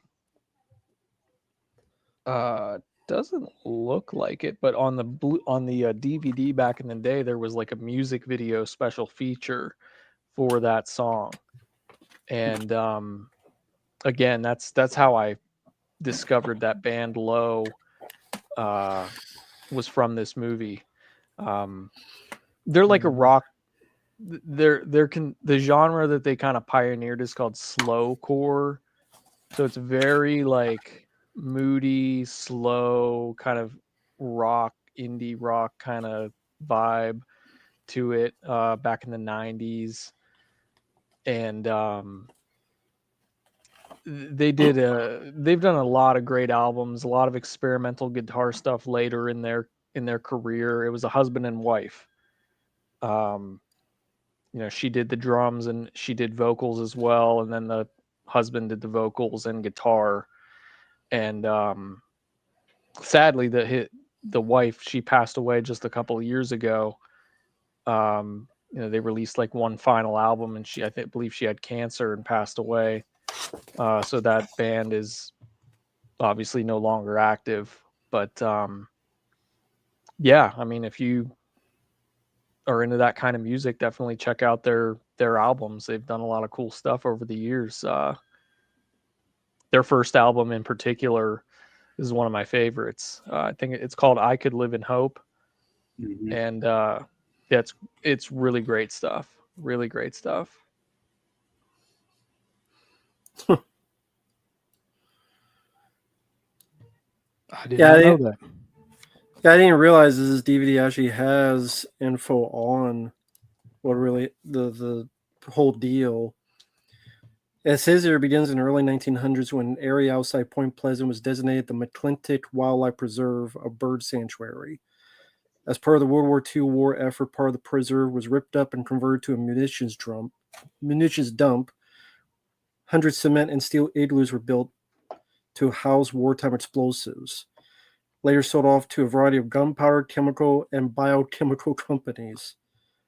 Became known as TNT, hang out where young people would park and have parties. And this is the area where many of the Mothman sightings occurred. Mm. It's just a bunch of high teenagers. It's a bunch of fucking geeked out townsfolk. Right.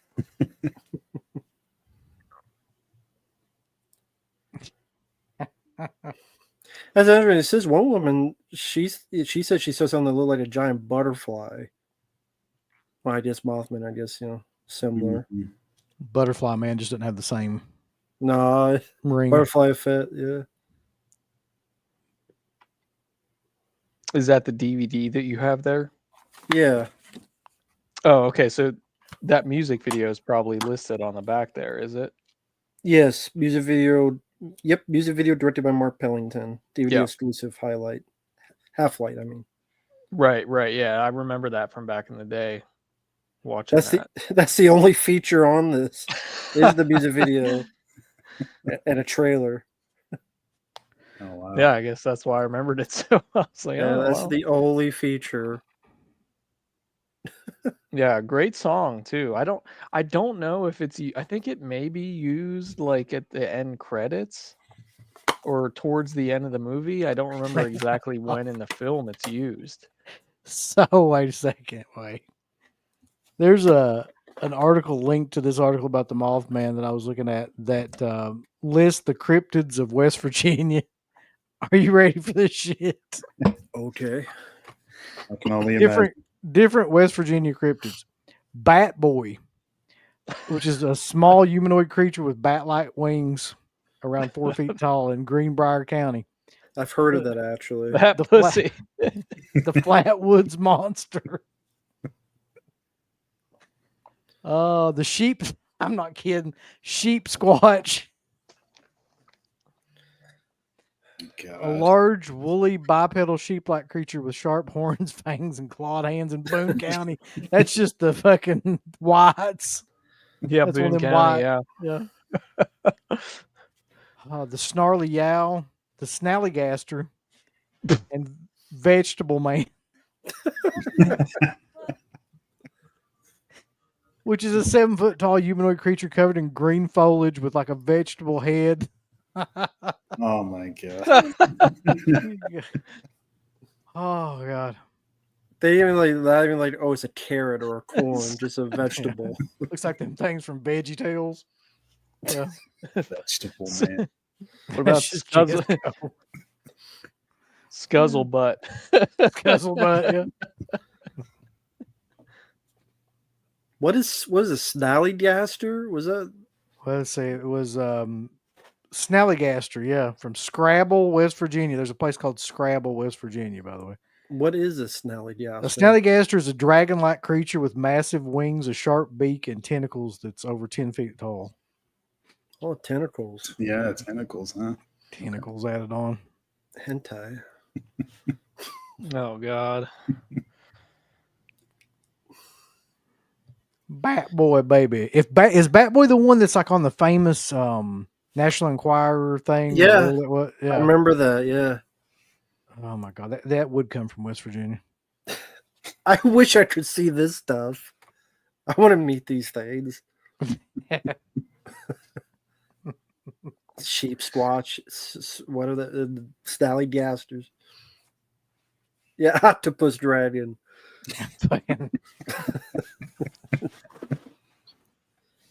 I mean, Mothman just does have a better ring to it. I mean, it just has a. It's funny. I was saying that maybe some people think it was more goofy, but compared to this, is a lot less goofy. So I take back what I said. You gotta have a catchy name for these things, yeah. I mean, Like a for wrestler. Yeah, it we're- to work. Well, I don't think we'll ever get the Vegetable Man movie No, that's happening. sadly, no. Well, Scuzzlebutt's what was it? His hand was a piece of celery, and his right leg was Patrick Duffy. yeah, yeah.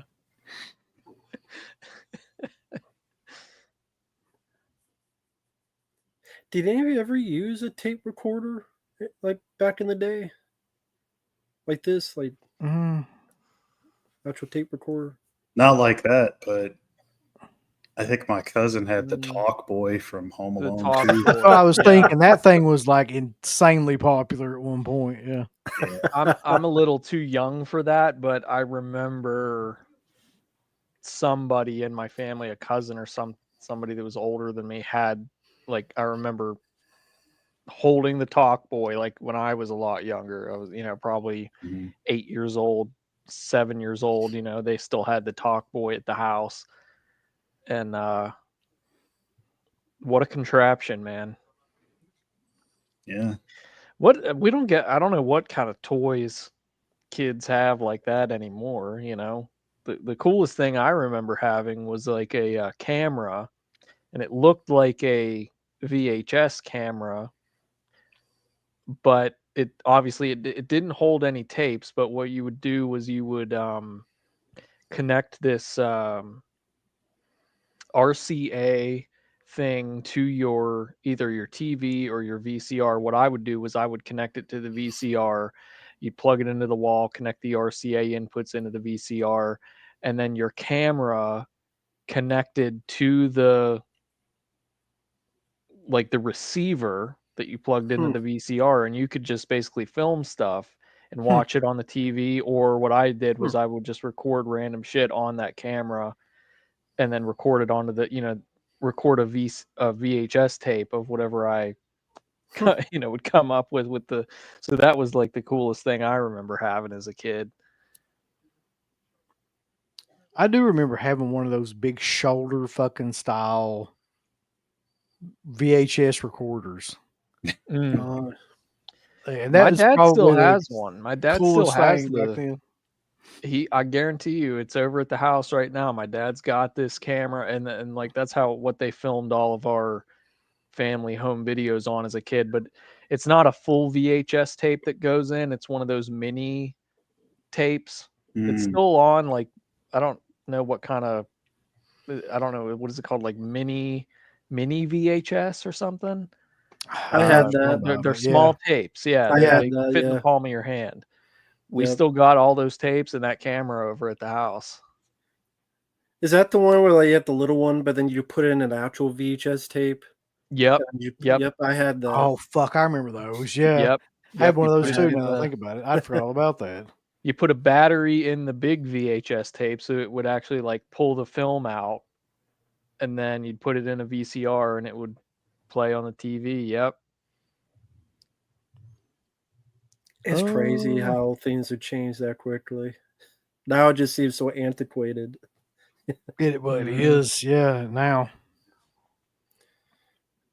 Not really. I wasn't a body treat guy. I mean, I respect what it did, but I was just nah for me.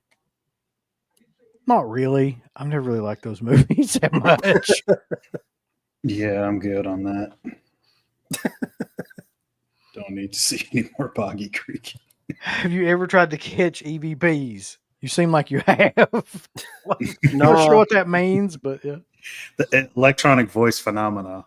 Right. No, I know what that means, but like, I don't Oh, know what it means to say you seem like you have tried to do that. Yeah, me and Mark are just. I'm Scully. He's Boulder. But nah, I never have. I just no. Here's Never the really thought of it. here's a good segue into this too, though. Last time when we went down to Point Pleasant, we stayed at that old hotel that's supposed to be whatever, a part of this whole thing. And legitimately, we were the only people there, I think, that weren't amateur ghost hunters. And they were all out in the halls and stuff of that hotel with their shit. So you would walk up to your room and like there'd be all these people out in the hallways with like doing shit like fucking Ghostbuster style, like with whatever EVPs and other stuff and writing stuff down and like what the hell? Never seen anything like that, but they were all over that place. Do you think most of them are full of shit? Ghost hunters. Here's the television question. stuff is. Yeah, here's the question to me. Yeah, that's true. When you say are they full of shit, do they know that they're full of shit? So I'm not sure how many of them are like kind of aware, insightful to being full of shit, and how many of them think that they're really doing something, and that some of that shit that they get is real. It's just like background noise and fucking bright spots in the camera and stuff. So I don't know. Yeah. What was that sci-fi channel show? Ghost Hunters. Mm-hmm. Yep. They're like plumbers.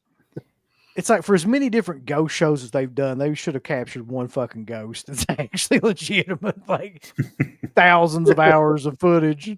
But you saw like a chair move or whatever.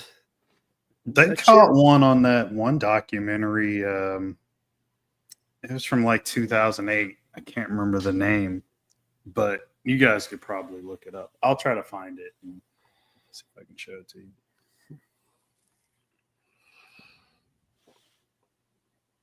I like the in-camera effects that they did, like just in Yeah. that scene when he's driving and stuff with the light, the blooming of the lights, and everything while he's driving and stuff. Not really something you see too much anymore. Right here, some of these things are kind of like De Palma. It reminds me of a lot of stuff that De Palma would do with like the lips superimposed talking over like him and things like that. And like one's in the foreground, one's in the background, which I guess would be more like Hitchcock through De Palma, but you know what I mean? Mm-hmm. So he knows about the bridge at this point. He's tried to warn people. Nobody's listening.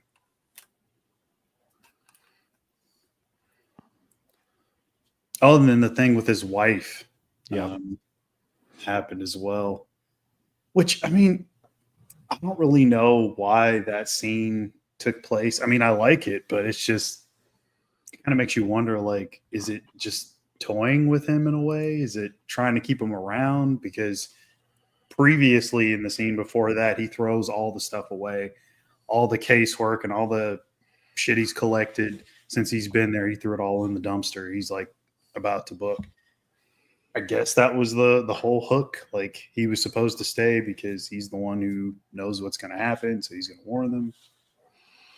It really doesn't do a whole lot to carry the plot forward. You're right. But like, It had to be some reason. Freddie Well- Litt says, in the book this is based on, I read that there were men in black going door to door right before the bridge goes down and murdered a bunch of people. The Men in Black. I didn't know about the murdered? murdering part, but I No. did hear that the men in black were like a huge part of this, like after this became a thing. I don't remember hearing about any killings happening. Unless he means the bridge is, I don't know.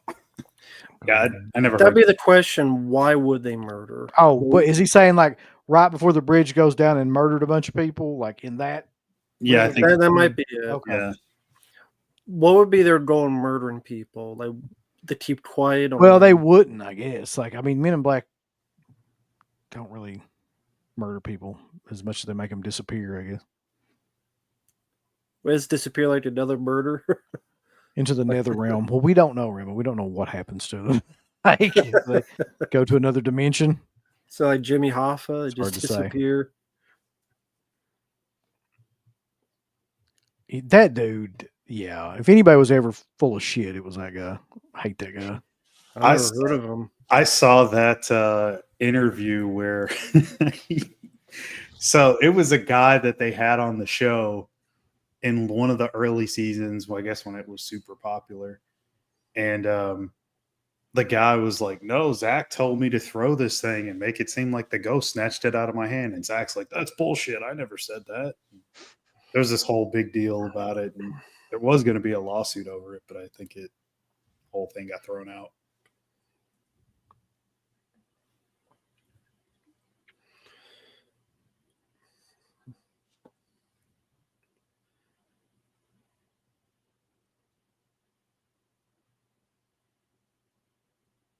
He looks like Dane Cood. No wonder I didn't hear of him.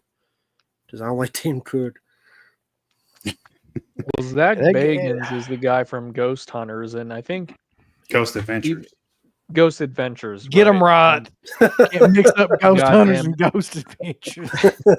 Sorry, I was getting it mixed up with A Ghost Ruined My Life and all that other shit. Yeah, a Ghost Fuck My Sister. It's my Yeah. favorite show. But I think that Zach Bagans guy is actually hated even within the paranormal community as well, from what I've heard. He's just the most irritatingly like Eli Roth broski kind of dude that you would ever see. He's buddies with Roth.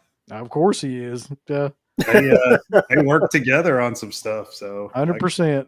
I can see where the hate could probably come from. He's also the most successful guy in that field, so that's probably why too. He's taking all the money. Yeah, that's Justin Smith talking about Dan Aykroyd. He's way into this kind of stuff too. Mm-hmm. I don't know. He did the Joe Rogan Experience at one point, and he talks a lot about Yeah. that kind of stuff. I love on that interview. episode. Yeah, Mm. that was years ago at this point already that he was on there, but I remember liking that episode, that interview that he did on there. Yeah, he talked Whether- about he'd seen UFOs and all kinds of shit. Yeah. Yeah.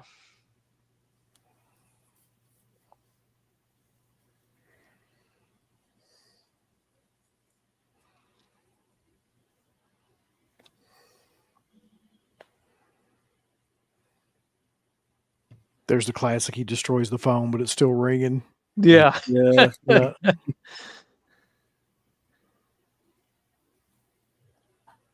You could explain that. It's just a malfunction in the phone. No big deal. The daughters of one of the guys from Ghost Hunters is in some legal trouble for faking supernatural stuff involving the real life Conjuring house. That sounds like some stupid shit that they would do. Yeah. Yeah. And then the whole thing with the Ghost Adventures guy, the hitman was going to take him out because his wife hired him or whatever. Oh yeah, saw that recently. Yeah. Yeah. Bret Hart? No. Yeah, the other, a real hitman, not the excellence of execution.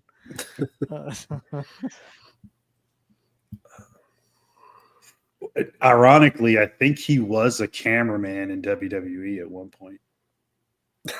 Really? Yeah, Aaron Goodwin. I'm pretty sure that was him. He said he was a cameraman in WWF at one point. So that's where he learned it.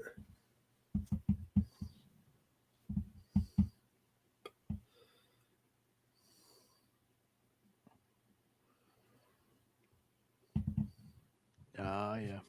So now we are getting to The bridge. Mm-hmm. The bridge is out. The bridge is out. Oh, wrong movie. That was True Lies. I forgot about that.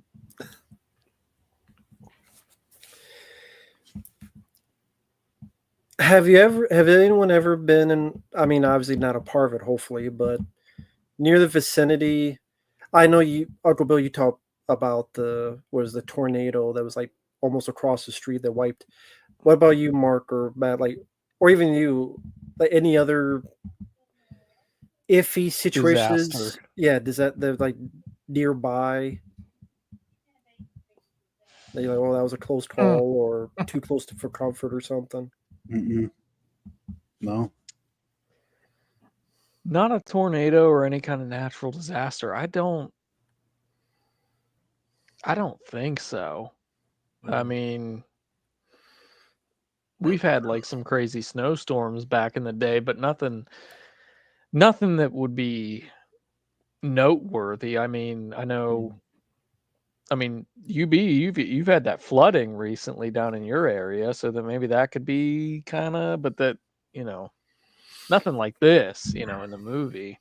No, I can't. Well, there's two things I can think of, but not on this scale. No, this is a crazy kind of scale that they're talking about here.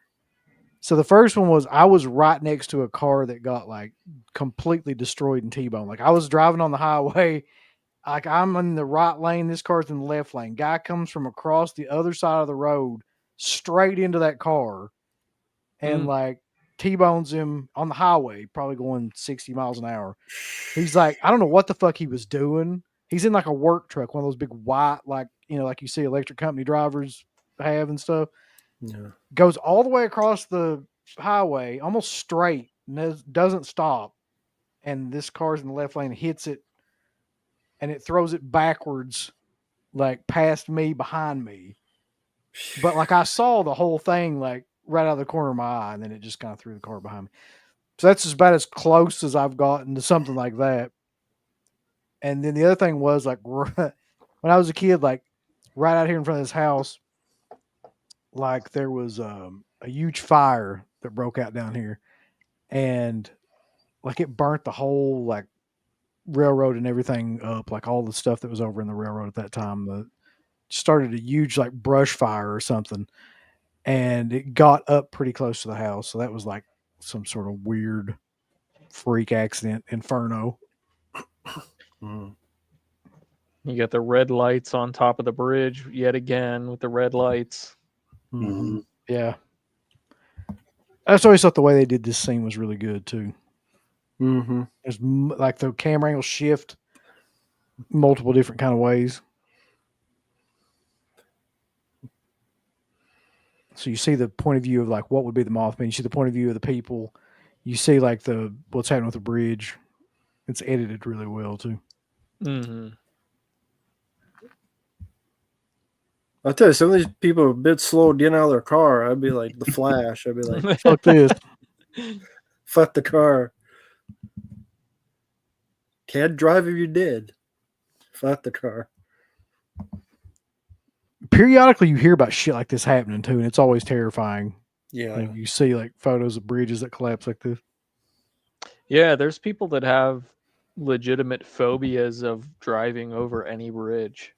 I don't know what the term for that is, but there are people that have like a legitimate phobia and a fear of driving or being in a vehicle on a bridge. Don't watch this movie if you're one of those people. Yeah, this does not go well. Nah. Isn't there a Final Destination movie that does this? 5. Where they're on a bridge, yeah. Part 5. Okay.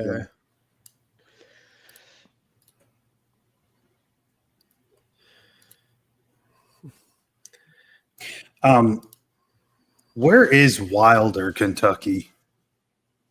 Is that near you, Uncle Bill? Got me on that one. There's so many different little shit ass towns in this state, though. I couldn't tell you. Hey, I'm constantly hearing new ones I've never heard of. Okay. Jackson Jack was asking about Bobby Mackey's Music World. It's in Wilder, Kentucky. That's what I was wondering. Wilder, Kentucky. It's supposedly haunted. That's probably why he brought it up. So we're talking about the ghost stuff. I'm not sure. I've never heard of either one of them. It says here it's more near like Newport and Cincinnati. It's like northern Kentucky, yeah. Mm. Yeah, this is definitely very well edited Yes, scene for this Yeah. bridge collapse. live done practical. Yeah. Yeah. This whole thing would be like CG overload if it was today. Well, at this time, they kind of could have done that. I mean, this was the beginning of CG, really. They could have if they wanted to. I'm just Yeah. glad they didn't. Yeah, It would have looked like ass. I know that. yeah, because yeah, the Mummy, the Matrix, the Mhm. Phantom Menace, just a few years before Spider-Man.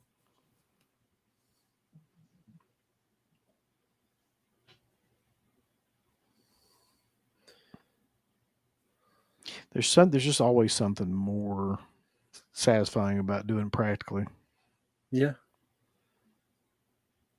because it's tangible, it's real. You can't get Mhm. better than that. Which I don't understand. Just people just lazy today. It seems. I know people say the budget, but that's you got to improvise. You got to. Yeah. I didn't see that Snow White, but that was what 300 million, and I just see the trailer. And it's like Jesus. 350 million, yeah. Something like that. I think I saw an estimate it would have to make like 700 to 750 million to break even. Like it's nowhere near anything like even near that budget yet, I don't think. I'll find out because I kind of requested that. Oh yeah. I knew it would happen soon. Yeah. I'll see it eventually.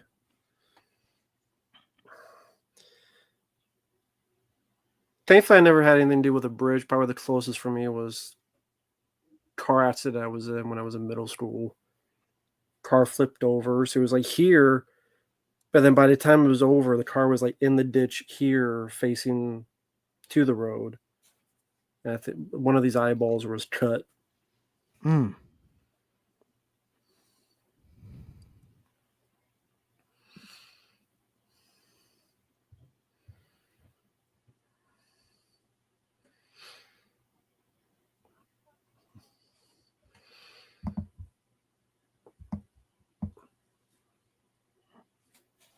This is stuff I'd be scared of, like doing underwater stuff. I mean, I'd just be so Mhm. paranoid of how long do I have left. Mm. Because it's like they don't just. You have to wait for them to get out of the way and the bows get out of the way, and then you hit say action, and then you got act. So it's even more of your breath you gotta hold. And then cut, you gotta wait for them to get over there and put that thing in your mouth. The music is so good. Mm-hmm.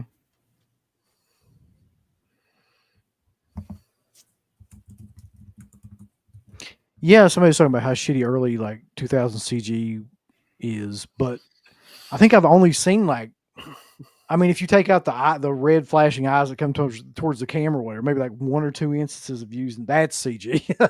that's not great. Now that pops Yeah. up, it's just completely Yeah. disproved my point. But yeah, Yeah. But it's not a lot of scenes. Right. It's maybe like three or four times in the movie throughout the entire movie. That doesn't look awful. It's not the best, but no, the first part kind of did when it was before it was panning up. Yeah. and the part right before the bridge collapsed when they were up at the energy plant or the mill or whatever it was, and it kind of zoomed out all the way back to the bridge. That was kind of crappy looking CGI, but I think it's forgivable based on the film overall being, enjoyable. Yeah. Let me ask you this though about a bridge collapse. What would be your strategy there? Stay in the car or just get out and jump? Am I in the middle of the bridge Yeah, or? you're in the middle of the bridge. It's going down. You're fucked. You got I no. feel like It's you have a gonna. better chance if you stay in the car. You know what I mean? Because if you close all the windows in a car, as long as the car doesn't get smashed, I'm thinking though, you could like be in the car, it could be underwater, and you could break the window or whatever to get out of the car once you're underwater. But if it's just you and you're outside of the car, then you've got to worry about things falling onto you, the debris, the bridge, other cars. I don't know. I just feel like you're more protected inside a But car. yeah, I think when the car hits, what kind of whiplash you don't get, or you even don't have the strength to break the window of the car and such. you really have Or to you don't be strap knocked yourself out. in that seatbelt because you're gonna get the shit knocked out of you. Like Like you'd Oh, be I like don't know. bouncing. You But what definitely about hitting the bounce. water just as your body? You know, I if feel you like you jumped kind of out. you've got like a probably about what like a 10% chance of surviving that Yeah. just straight out. Like if you just jumped. I'd go to Richard Kimball route.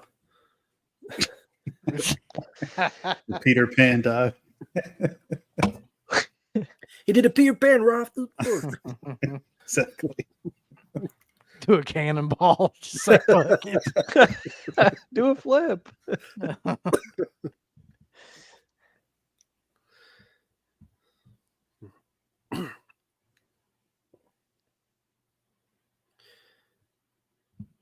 Number 37. Mhm. What was the last newer film you could think of that maybe not similar to this, but try to do this type of feel? Would it be an A24 film? Would it be something else? When you say this type of feel, do you mean like this type of story, this type of like style? Like How about both? One of both, either one.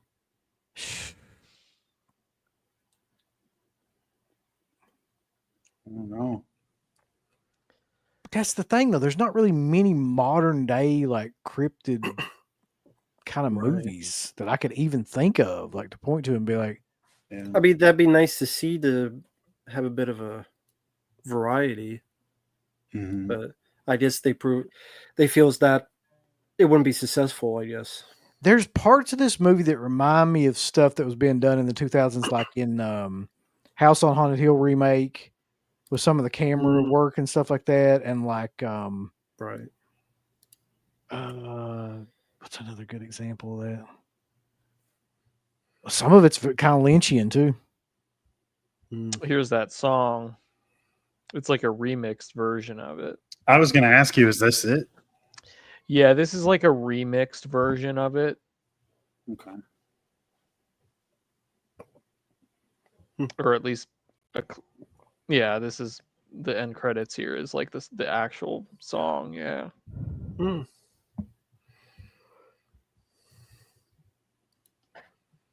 Netflix is doing a Cujo remake. Well, that's fucking wonderful.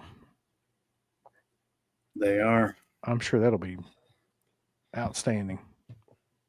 Well, yeah, I mean, You know, it's Darren Aronofsky that's in talks to do it, right?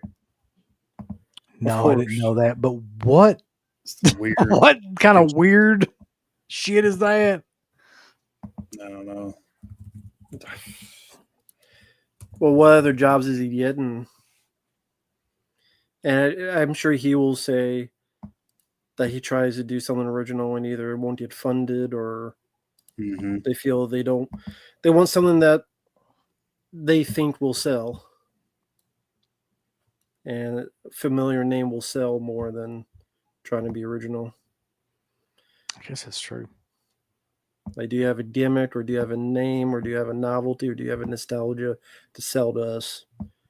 Mm-hmm. Because Hollywood is in deep shit. They lose a lot of money. All right. So, what do you guys think about after this viewing experience? I haven't seen this movie in a long time. Mm. Yeah, it's been a long time for me too. Still really think good. It holds up. Yeah, it definitely Still really holds good, up, yeah. man. It's a slow burn of a movie. if you could define a slow burn, this would be it. But at least the story's interesting, and I do think the cast do a good job. And it's like you guys have said, it's well directed. At least it keeps your attention with the camera work, the drone shots, the transitions. It's not flat. It's not bland. It's weird because it's like almost a 2-hour movie, but for some reason, like more so than almost any other 2-hour movie that I've watched on a commentary, it didn't feel that way. Like it just didn't feel like. Maybe it's because like so much shit I recognized, or like you know what I mean. Like you kind of go through it and you see stuff that you know about and you recognize and stuff like that, but it just didn't feel that long to me. It's one of those mystery films that, like, even once you know how it all plays out, you're still invested in the journey that the lead character goes on, and you could watch it again and again. And like you guys already mentioned, it's music, the editing, camera work, cinematography, locations, acting. It's all around. It checks every box. At least for me. I think it just works on like every level. Yeah, if you can handle any kind of slow burn movie, this kind of gives you that. If you're into slow burn type movies, this gives you that, but with the added, you know, with the added bonus of really good cinematography, really great music, like you just mentioned, all those things. It does hit all those spots if you can handle a slower burn type story. And if you're just into the supernatural or the cryptid type stuff, I mean, it works. It always worked for me, this movie.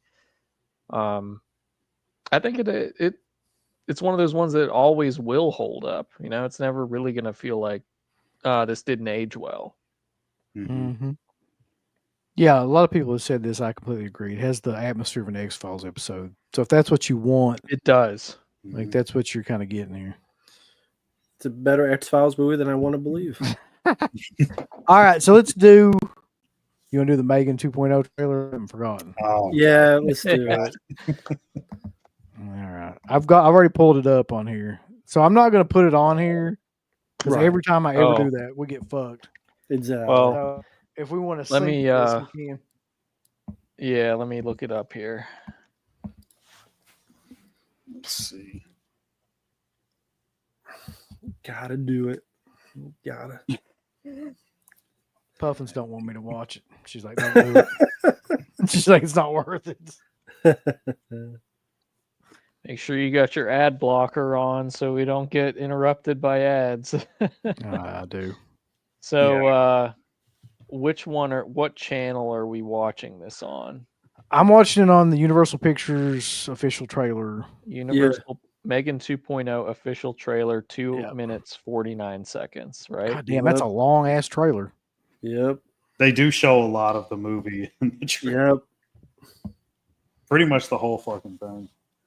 Give me a sec here. Don't want to see if you want to actually see it. I just Puffins is leaving. She's not watching this fucking trailer. she's out. I'm trying to get my volume to come through my. Here we go. This is what I was saying earlier too, man. Like, yeah. So for some reason, after COVID, like before COVID, the Mothman Festival was just like a quaint little carnival kind of thing. It didn't seem like there was that many people there. You could kind of get. After COVID, it's a fucking like nightmare. Like I honestly don't recommend anybody go to that unless you just like being cramped and uncomfortable and like standing in line for everything. It's kind of crazy that, I mean, I know the Mothman is popular, but I am a bit surprised at how insane you're saying that thing. The last time we went, I'm telling you, I think it would have been. It was like 2 years ago. I remember you talking about it. Yeah, a couple of years ago. Like, and it was just so we left early, man. That's how bad it was. Like I was just like, I can't. You can't even do anything. So it's like, what's the point? Like, you can't get around. And I feel like the rest of the year, that place is probably just dead. It is. It's just like here. It's like a town. Yeah. You know what I mean? Like, there's nobody that really. You might have a couple people, couple, one or two stragglers that come there at the same time. But yeah. All right. So let's do Megan. You ready? Has everybody got the trailer pulled up? I'm at 0.00 right now. Oh yeah. All right. So I'll count it down here for you. Okay. Let me turn this volume down so it doesn't blow me the fuck away. In 3, 2, 1, hit play.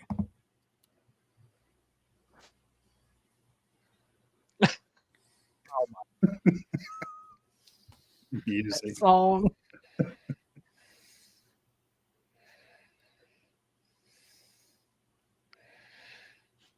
I love Rambo has to watch it. It's so killer.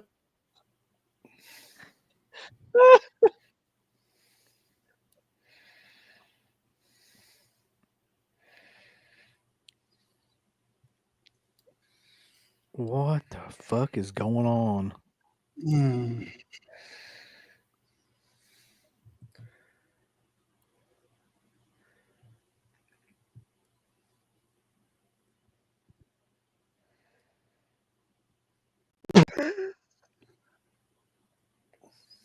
What?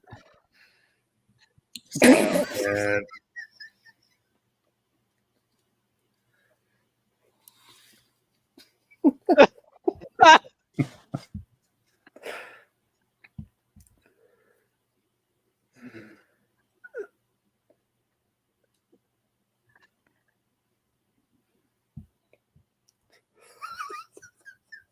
I'm just seeing Uncle Bill's face.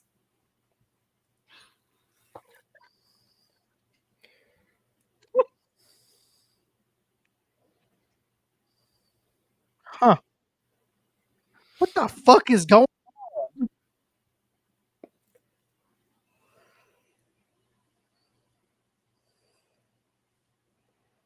God. She's going to enter the Kumite.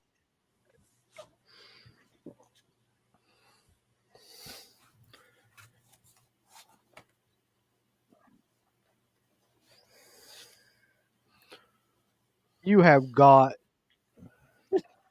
to be shitting me.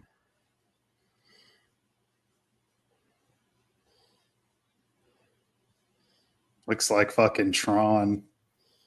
It is. Oh.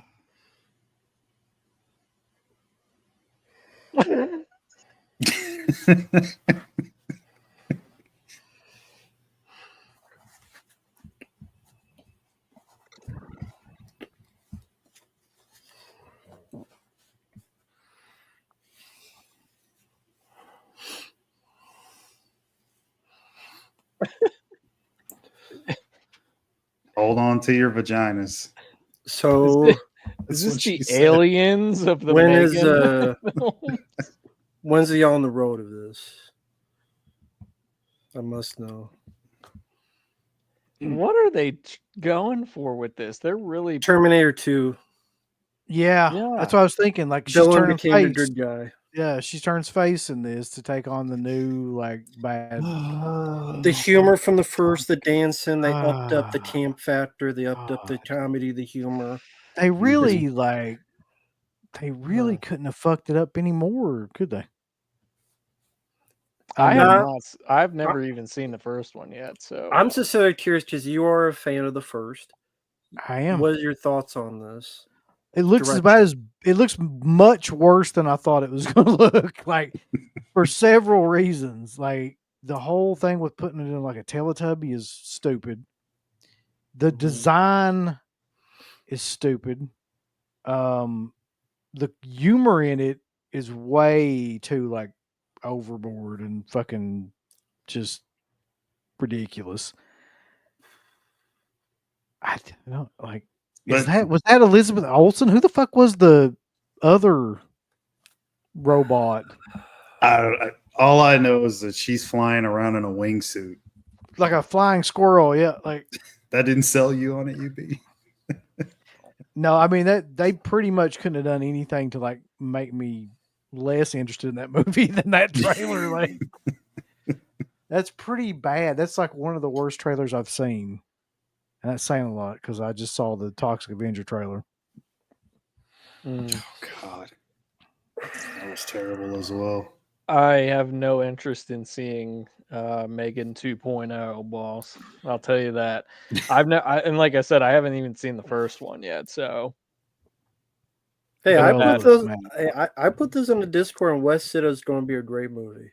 I What? don't think Well, he's. I don't think. I don't In fairness, I don't think He had anybody. too many could- gummies. That's I don't what think anybody could. Wait a minute. You put the trailer in the Discord, and he said that. Yeah, yeah. Well, fuck. Look, I don't think he This- saw the trailer. I think. no, I don't think you watched. Oh, I just okay. think- I was gonna say if he saw that, like, But now it's proof now, so you just lie about it. Say you thought it was a Nobody great that trailer. watches that can really legitimately think that's going to be good. There's no Oh, way. So I'm curious, what quickly, as a fan, if you had to make a sequel, what direction do you think they should have gone with instead of this? Well, I don't mind the idea that she becomes a face, right? Like that that Okay. they need to use her because like the new like whatever that's even worse than the first one is being built, and like that idea it's just the way that they're presented. Like it's some sort of goofy ass fucking like Britney comedy or Spears. something. Yeah. It's just it's too much everything. It's too much like I feel like they took one or two brief parts out of the first movie that people latched onto, like the dancing part and like that were like meant, I think, to break up like all the other shit that was going on in the first movie and make it more kind of like add some levity to it.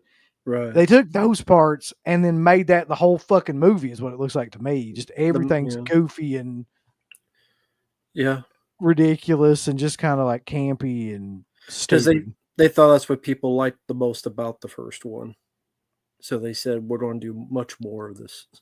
Yeah, we're just going to like run that into the ground, which I guess that's like what they do nowadays, but it looks just fucking awful. Yeah, that's something that I just have no interest. How about you, Mark? You seen it opening day, Mark? Fuck that. Mark. It looks terrible. I mean, we all know that. There's no way I'll ever watch that. Oh my God. There's always a way. Where there's a will, there's a way, Mark. I hope nobody requests that for. Rambo will watch it. Oh, he'll be watching on it. Yeah, he'll watch it probably. He'll have to. He has no choice. No one has requested yet. What if your girlfriend wants to see it, Mark? She can go by herself. I'm not fucking paying to see that movie. There's no way. She didn't like the first one, so I doubt she'd want to see that one. Will that be an on the road? It has to be. Just based on that. I think that has to be like an on the road because I just know. I think I know what that's going to be like, and we kind of have to do it. That's going to be something. None of the kids have asked to see this movie, and I don't really think any of them are really into Minecraft. So, oh, thank goodness. I may not have to do that. Thankfully, I'm kind of taking the CHH approach where I'm slowly but surely watching less trailers, because they give too much away a lot of the time. If it's a teaser where I can tell, where you can kind of tell based on the runtime anymore, where if it's like 30 seconds or under a minute or a minute long, you can kind of tell, okay, like I can watch this and not really have too much given away. But I'll watch a trailer, obviously, if I'm in the theater. You don't really have a choice. You're sitting there, but anymore, I just feel like I'll watch a teaser, and if I feel like I'm intrigued enough by that teaser, I stop there, even if they release another trailer. I'm just like, I'll just see it based on what I thought on the first teaser. That's just how I think about it. There's the newer one, that did that was Bring Her Back, and they came out with another trailer for that. And I think it's still, from what I've heard, it gives away still very little. But even then, I'm still not watching it. I'm just fine with the first Yeah. 45-second teaser that I saw. I'm leaving it at that. Mhm. You know, I feel like you enjoy movies more when you go in without. Yeah, that's how I did You with the John Wick films. Well, the first Yeah. 3. But does that mean for Uncle Bill, since you saw the first one, will they want to see Five Nights at Freddy's 2? Because that teaser came out. I hope not. Shit, maybe. But I Because think they Five wanted the Nights. first one, right? Yeah, they did. But I think Five Nights at Freddy's was much more still relevant then than it is now. Like nobody really talks about that now. It's So I'm coming hoping out. No. maybe that slides under the radar as well. That's the series you don't hear about anymore. That's what I'm really. saying. Yeah, that just kind of died. It's coming out this Oh, year. That's not the one that I meant to click on. Thoughts on John Carpenter getting a star on a Hollywood? Well, he definitely deserves it. Yeah, I'll say that. very cool. Yeah. I'm glad they did when he's alive. Yeah. I mean, all in sincerity. Yeah. Me too. Yeah, definitely well deserved. I Yeah. definitely agree with that. And I saw the video of him kind of when they unveiled it, and Greg Nicotero was there. And Yeah. I think Adrian Barbeau was there. Mm-hmm.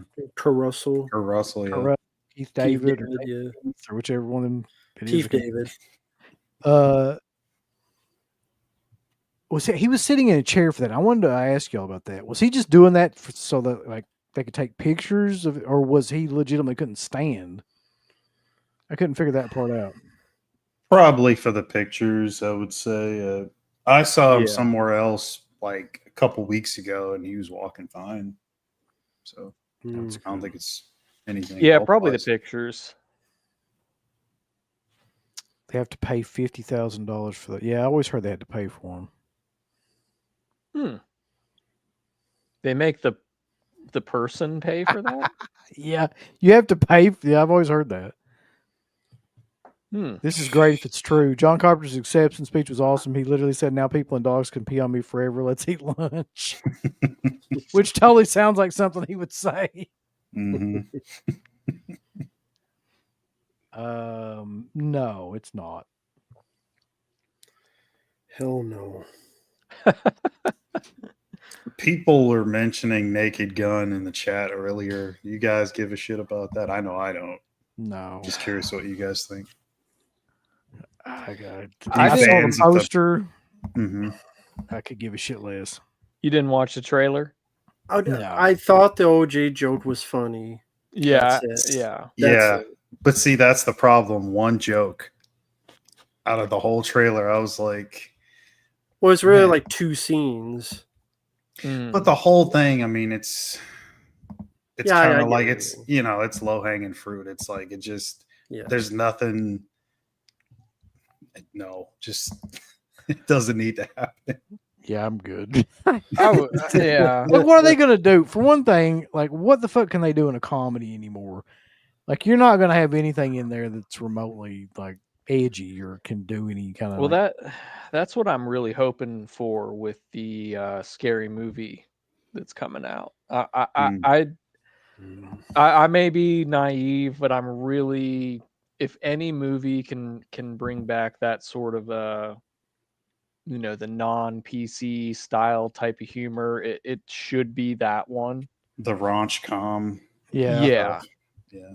But we don't know. It's too early to tell. There's no trailer or anything, and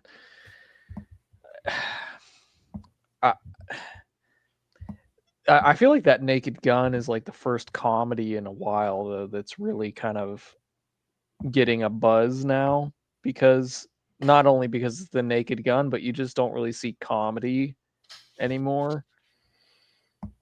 So Yeah. I don't know. I didn't hate the Naked Gun trailer, but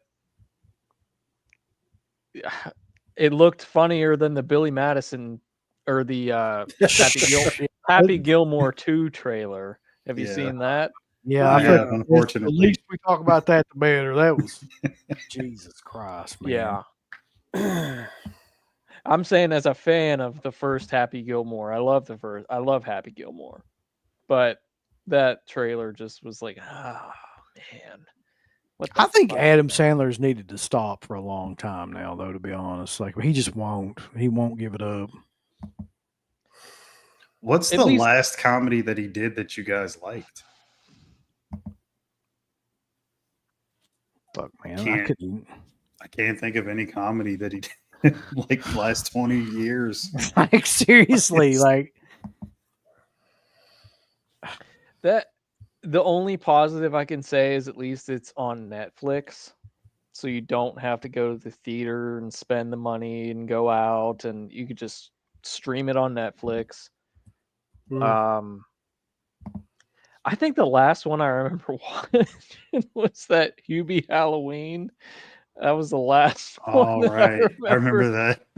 it was so bad too, and it had no Yeah. reason to be that damn bad. Really, it was like the Water Boy. Like he just reminded me, but like for Halloween. Yeah. I remember like I didn't. It was so dumb, but I didn't like hate it. But it was kind of like that Halloween atmosphere that kind of gave me a little bit of like, it's stupid, but I'll watch it once. I didn't hate it, but the whole Happy Gilmore thing just kind of like it just gave that off that whole member berries vibe. Remember That's exactly what it was. Happy Yep. Gilmore? Like, yeah, you remember that? Remember that character? We're back. It's like, oh man, like you didn't need to do another. That's Happy another Gilmore. movie too, where it's like nobody wanted that movie, but they made it sound like everybody wanted that movie. It's like I don't think anybody gave a shit. I really don't. And like for some reason, they just brought it back because of the name. It has some name recognition, but Mhm. who the fuck Yeah. thinks that's going to be any good though? Really? Like who with any common sense has seen any of these movies that do sequels like years and years later thinks that's going to be any good? Yeah, none of them are. So that's Like Every 1 out of question. 10, and I already saw the one. That was Beverly Hills Cop. Beverly Hills Cop. The Yeah, other I didn't mind 9, that. the other 9, including this one, will be the worst dog shit you've seen in a while. Adam Sandler looks like he has no. Someone sucked his soul out of his body or something because he's like a zombie. He's just going through the motions. He doesn't have that charisma that he did back in the day. No. Mhm. Well, he doesn't have to. He's worth like $400 million or something crazy now. That's It's what I was like- gonna say. Like the hunger and his passion for comedy, like when he was with all the SNL guys and all, like it just, But just kind that's of died out. that's what bums me out about it though, is because he always has seemed like a really genuinely interested in comedy type guy. Yeah. Like where those I'm admittedly I'm a fan. I'm a legitimate fan of those old, Billy Madison, Happy Gilmore, Big Daddy. I like those movies. Yes, so do I. Yeah. And Yeah, 90s Sandler was fine. Yeah. and even like the anger management, I'm a fan of that one. Yeah, saw that in the theater. I liked it. Yeah. But he's always seemed like a really genuine person when it comes to that kind of stuff. And even just in general, I've always thought he's just a very genuine type guy and a likable person. But when it comes to this Netflix, when he started doing the Netflix deal stuff, it's just there's no soul to it anymore. No. Well, I Mhm. mean, at this point, his whole thing is like he makes these movies, he takes his friends, he puts them in these movies, then like they go to Hawaii or something. That's like one of the main things he does. He just goes off to some tropical and all have a party, and he really don't give a fuck about the movies anymore. It's just like Right. fucking around and doing stuff Yeah. with his friends. So it's like, I Yeah. mean, I'm glad that he got to a point. I'm glad anybody gets to a point where they can do that, I guess. But what does that mean for anybody Well- watching these movies? Like, Yeah, I mean, a lot of those films, even the ones from the 90s that you mentioned, were good. And I like those films as well. They were kind of like gimmick movies, but he made them work. But like going into the 2000s, it was like the gimmicks became even worse. And his attempt to make those gimmicks where Jack and Jill, like, does anybody like that? Like, No, don't you know mess what I with mean? Bohan is another one like that. Yeah, it's like, that's what I mean. It's like, it's just a gimmick and it just, the humor's not there. There's no passion behind it. It just, What was the other one too with him and Andy Samberg that was fucking awful? Like That's my boy. That's My Boy. Yeah, oh, yeah. where he's like the dad or whatever. It's Yeah.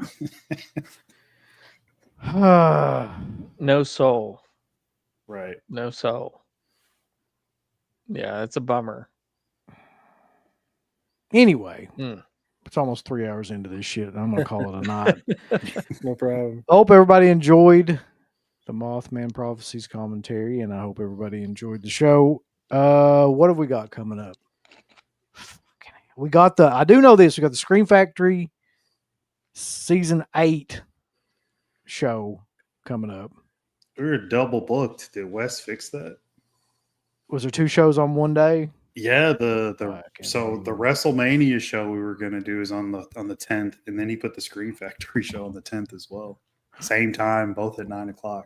I don't know how he's gonna pull that off. I'm sure All he right. probably didn't know that. Hold on. Let me I see see if he that, fixed it. No, not yet. God April damn 10th, it. 9 p.m. So we're doing 2 shows at the same time that night. Don't worry about it. We'll just go back and forth between screens. Yeah, but one of those shows is coming up. He should push the Mania show like further out towards the week Yeah. of WrestleMania. That's the 19th, right? That's when Yeah. WrestleMania is. So like right around that. Yeah. Yeah, put it on the 17th, which is that. I'm day. sure he will do that once he figures out what he's done. But he's yet to figure that out. I'll tell him. Rambo, what do you got going on? Oh, well, other than I have to redo that 4 hours and fucking Jesus, that's that's right. deleted.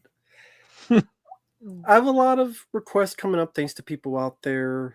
Clean and Sober with Michael Keaton, good 80s film about sobriety. Ranting commentary on Sabotage, which was a piece of shit to rewatch again with Arnold. That film sucks. Yeah. Frailty, great movie. Watched that actually today. We'll record the review for it.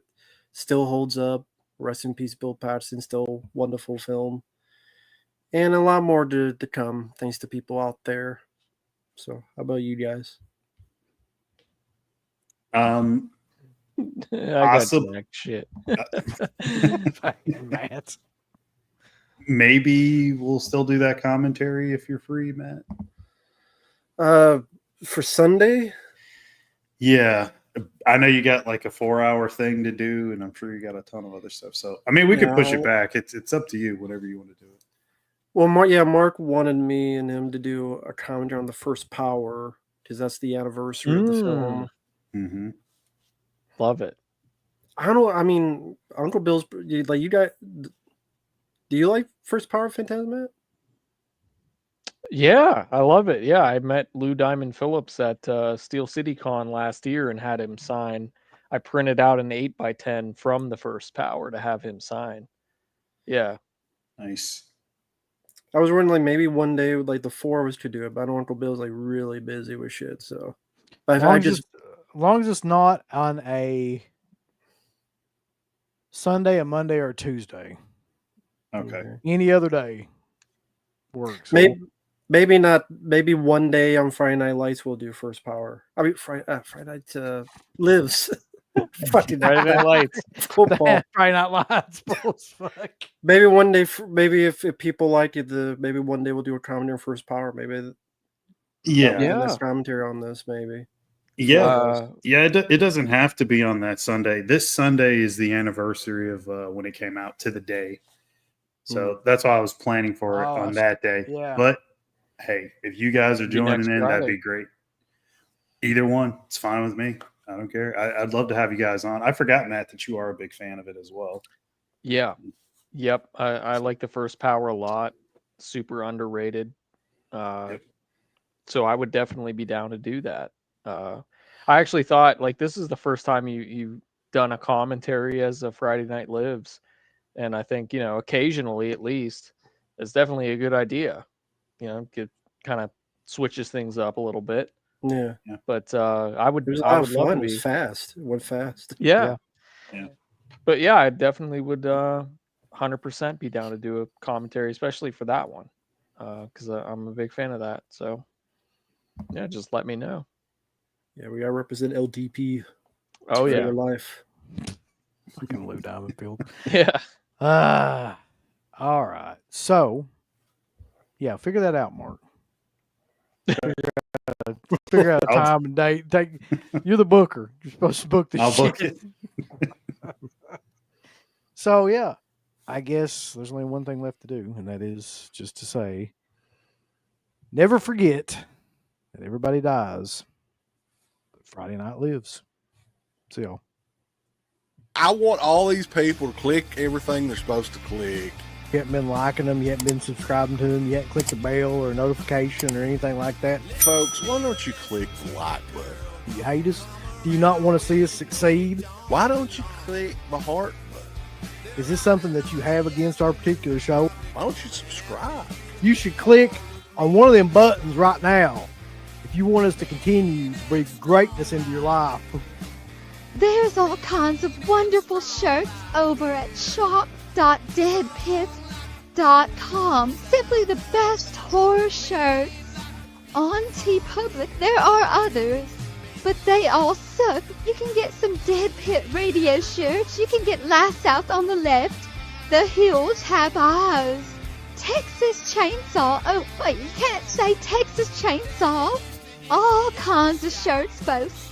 You're gonna love them. Shop.deadpit.com. Special thanks goes out to our supporters on Patreon. You know what kind of stuff you can get on Patreon, Uncle Bill, starting at only $1 a month? What's that? Access to every Dead Pit show since 2005.